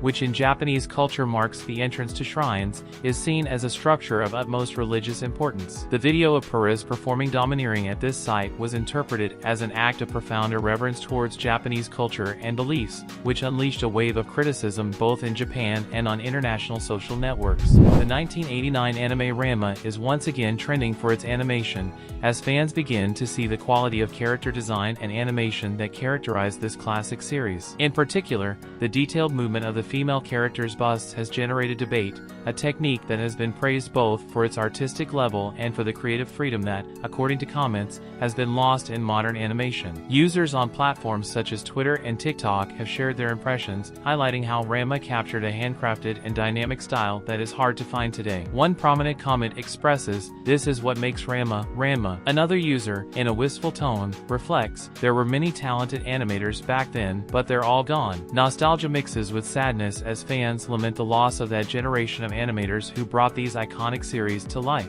In addition, other comments such as "I feel the spirit of craftsmanship in the movement of the bust" highlight the dedication and painstaking detail of 1980s animation. However, this trend has been accompanied by the recent release of a remake of Ranma produced by Mappa Studios, which is currently airing. Although this remake has been well received, comparison with the original version is inevitable. The changes in animation are evident not only because of technological advances, but also because of the broadcast standards that must be followed today. Times have changed, and whereas in 1989 naked female torsos could regularly be shown on television, now the restrictions are much tighter. The remake has adopted a modern and more subtle animation style, conforming to today's censorship standards. Recently, a video shared by a user on social networks has become a trend after capturing a peculiar moment during his date. In the video, it is observed how a girl, an enthusiast of the video game Genshin Impact, talks incessantly about the title during much of the date, which caused the man to record the interaction as a complaint. The publication quickly generated controversy,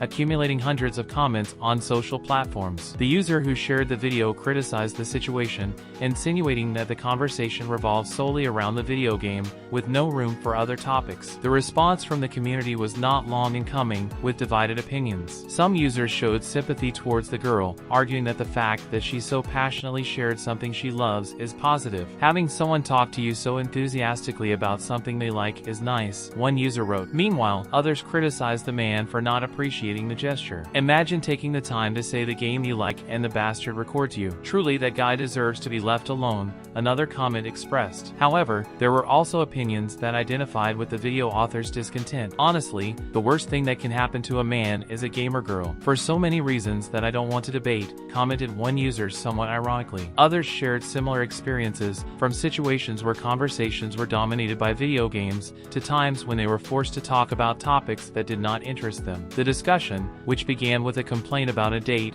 quickly expanded into a broader discussion about the importance of shared interests in a relationship and the need for balance in conversations. Some users highlighted that while it is important to hear the couple talk about their hobbies, there should also be room for both of them to share their interests. Bad is if the guy is not interested in having a full conversation about it because there is no balance between the conversations, mentioned one user, stressing the importance of reciprocity.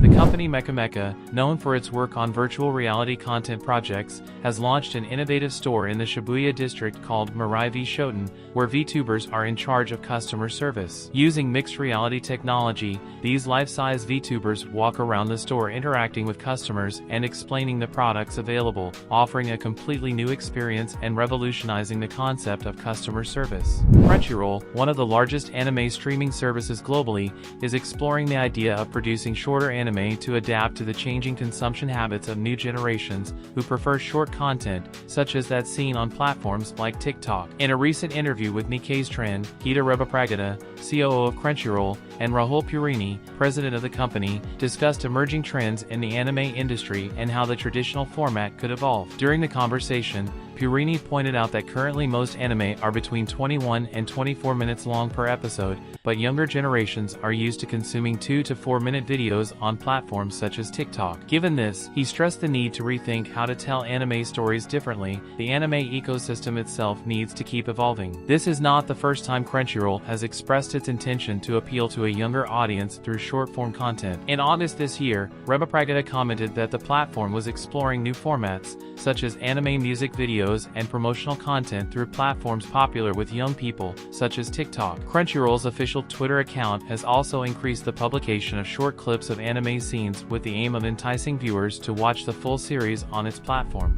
McDonald's Japan has put a twist on its traditional double cheeseburger by launching two new limited versions, the garlic onion dabuchi and the Kara spicy dabuchi. In Japan, the dish is popularly nicknamed dabuchi, and to celebrate, McDonald's introduced an anime-style character that has delighted consumers. The new mascot, named Imidake Dabukitabimi, reflects the slogan "Try it now," as Ima Dake means only now and Tabimi indicates the invitation to taste the dish. This character has been depicted with flushed cheeks, pigtails, and the iconic red and yellow McDonald's uniform, details that have not gone unnoticed among the brand's customers. The anime industry continues to grow and, according to recent statements by a top executive, the number of fans worldwide could reach 1 billion in the next few years. Rahul Purini, president of Crunchyroll, recently spoke to X-Trend about this phenomenon, noting that anime is no longer an entertainment exclusive to Japan, but has become a pillar of global popular culture. Netflix has released a 35-page report detailing its efforts to improve the entertainment industry in Japan, with a particular focus on anime and the steps needed to ensure its long-term sustainability. In collaboration with the Japan Agency for Cultural Affairs, the platform presented evidence on appropriate compensation in the era of digital transformation. One of the highlights was mention of the extensive working hours of animators significantly exceeding the national average, with some reports indicating between 198 and 225 hours per month, in addition to lower wages than the average for adult workers in Japan. Netflix underscored its efforts to improve these conditions, assuring that it pays fair prices for the anime it licenses and ensures that these rates are passed on not only to the main studio, but also to subcontractors and freelancers. However, transparency in the production chain remains a major challenge. This year, legal concerns arose when it was discovered that a sanctioned North Korean animation studio was involved in the production of Dahlia in Bloom. In addition, claims that a minor worked on the anime Isekai Onsen Paradise sparked controversy, although this has not been confirmed. In Japan, the creation of derivative works or doujinshi has been a common and popular practice, especially in events such as the comic market, Comiket. However, behind this seemingly harmless culture, there is a deep unease among certain mangakas, who see in these works a problem that goes beyond simple homage. Although many mangakas are tolerant with the creation of doujinshi based on their works, there is a considerable number of authors who do not look favorably on this practice. According to a recent report in the Daily Shinsho, an anonymous mangaka revealed his dislike of doujinshi, especially those that drastically modify the personalities of his characters or present them in inappropriate situations, such as adult content. This author, identified as author as so as not to reveal his identity, expressed his annoyance. "Clearly, I don't like doujinshi. I believe that the unauthorized creation of adult doujinshi with my characters is a violation of my moral rights as an author." This sentiment reflects the inner conflict of many creators who, while understanding that these fans do so out of admiration, feel that their characters are being exploited and distorted without their consent. The problem is not limited only to character modification. Author also criticized the fact that many doujinshi creators make considerable profits without the original author receiving any compensation. "It's unacceptable that some doujinshi sell so much and I don't see a single yen of those profits. Can this really be considered a fan activity?" he wondered, noting how some doujinshi creators have taken their work beyond sales events, distributing them in specialty stores or even in digital format. Even more troubling is the recent increase in the quality and quantity of doujinshi-derived products, such as acrylics, keychains, pillows, and even blankets, that are created without the original author's license or permission. Author noted that while in the past these products were of low quality and did not compete with official ones, today they have reached levels that rival or even surpass licensed products, further complicating the situation. Japan has revealed significant progress in its fight against anime piracy globally, according to a recent report on the progress of Operation Animes, an international collaboration with Brazilian authorities. The Overseas Content Distribution Association, CODA, tasked with combating piracy, released its most recent report on August 26, 2024, detailing the achievements of the second phase of this operation in Brazil. The first phase of the initiative resulted in the closure of 36 anime pirate sites. Since September 2023, CODA has been implementing the second phase of the program, which has successfully shut down an additional 16 sites. Notable achievements include the closure of 3 pirate sites following the filing of criminal charges by Toei Animation, Toho, and Bandai Namco Filmworks. Since March March 2024, Coda has used a tactic known as knock and talk, which involves conducting raids and persuading the operators of pirate sites to cease their activities and cooperate with the authorities. These actions have resulted in the closure of 13 sites. Coda reported that in the last 3 months,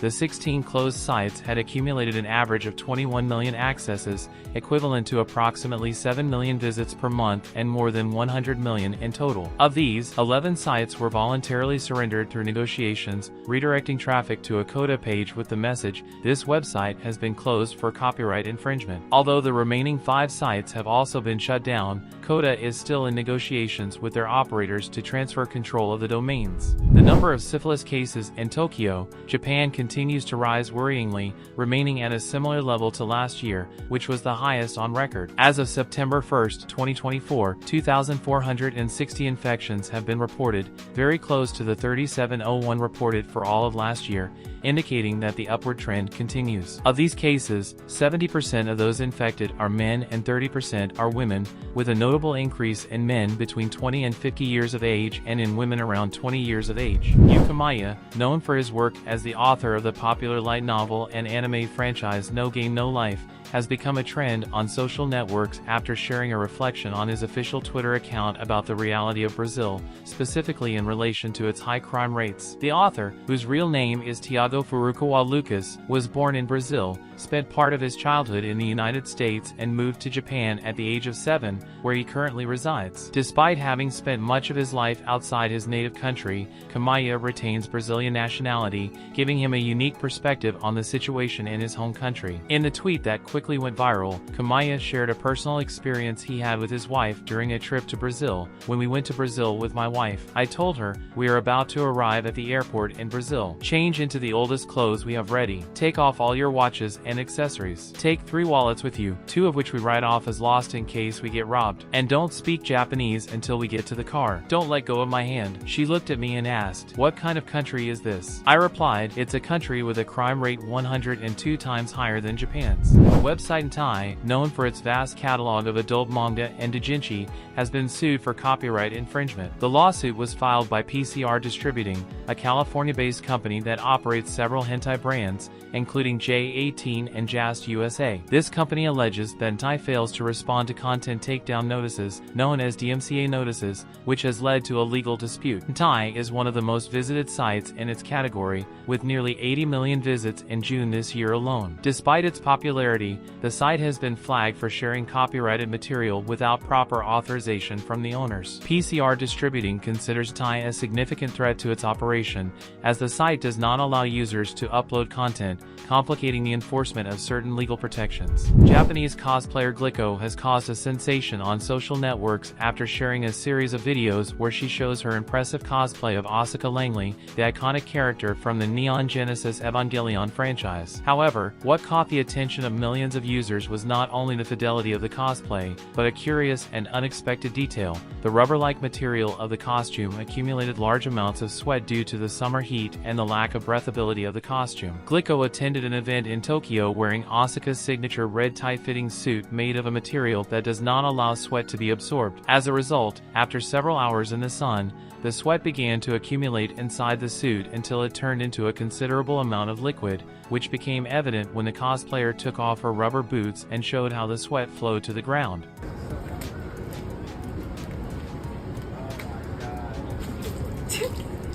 Nekikridge, the artist behind the popular manga adaptation of The Apothecary Diaries, has broken her silence after being charged and convicted of tax evasion in April this year. In a recent update on her personal Twitter account, the author expressed her regret and assured her fans that she will resume her work on the manga, thanking the support she has received from both her readers and publisher Square Enix. The incident of tax evasion by Nekikridge came to light when it was discovered that she had avoided paying around 47 million yen, over $300,000, in taxes by failing to report income of approximately 260 million yen earned through her manga work. The artist admitted to the charges and showed remorse, resulting in a 10-month prison sentence, suspended for 3 years, along with a fine of 11 million yen. Renowned actress and voice actress Aya Hirano, famous for playing Haruhi Suzumiya in The Melancholy of Haruhi Suzumiya, is back in the public eye after Weekly Bunshun magazine revealed that she is in the process of divorcing her husband, actor Masashi Taniguchi, after only 8 months months of marriage. The couple had announced their marriage in January 2024,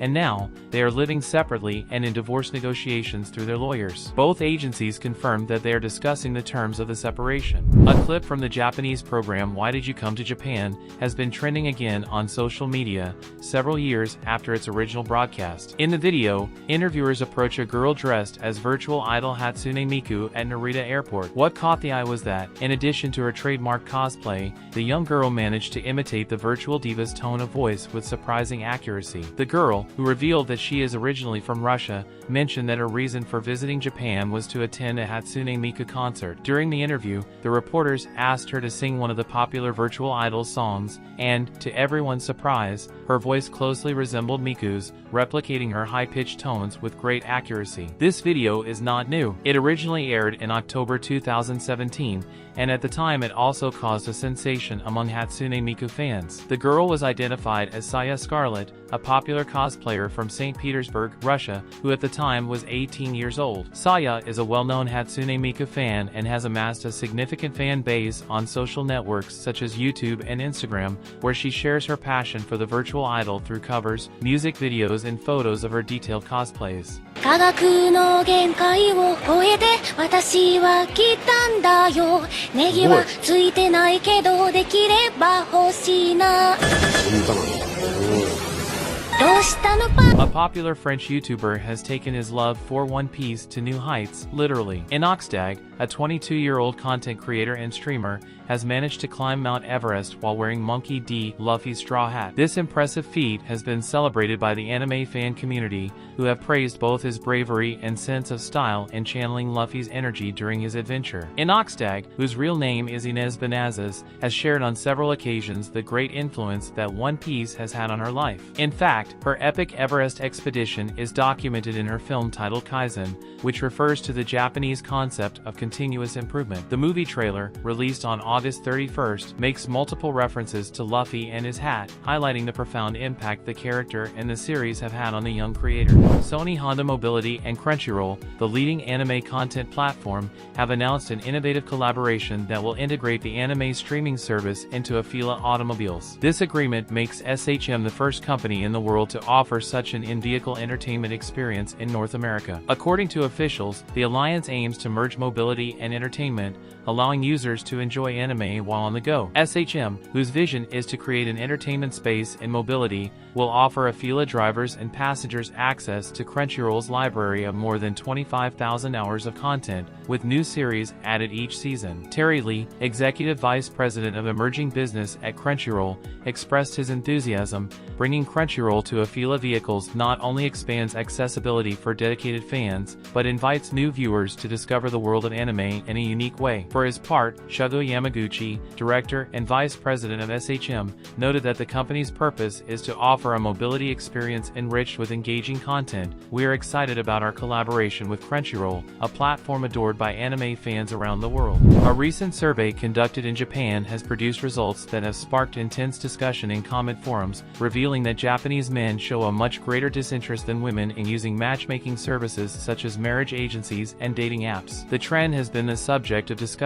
in online communities, where several users have shared their views on the situation, many agreeing that this phenomenon reflects a major shift in young men's priorities. One of the first comments in the discussion stressed that the rise of weak men has contributed to women also facing difficulties in finding a partner. The rise of weak men has caused women to also become unpartnered, commented one user, highlighting the impact of this shift on both genders. Another user opined that, for many men, it is preferable to avoid the emotional drain that can come with actively looking for a partner. It's better not to force yourself to look for a partner and end up emotionally drained. In addition, some believe that the popularity of dating apps has replaced traditional marriage agencies, although they have also pointed out that these apps present their own problems. They have only been replaced by dating apps, said one user, while another noted that dating apps are full of men. On September 22nd, an anime song event in Nagano Prefecture, Japan, was interrupted by a violent attack that left one man in serious condition. Police arrested Yoshida Tsukasa,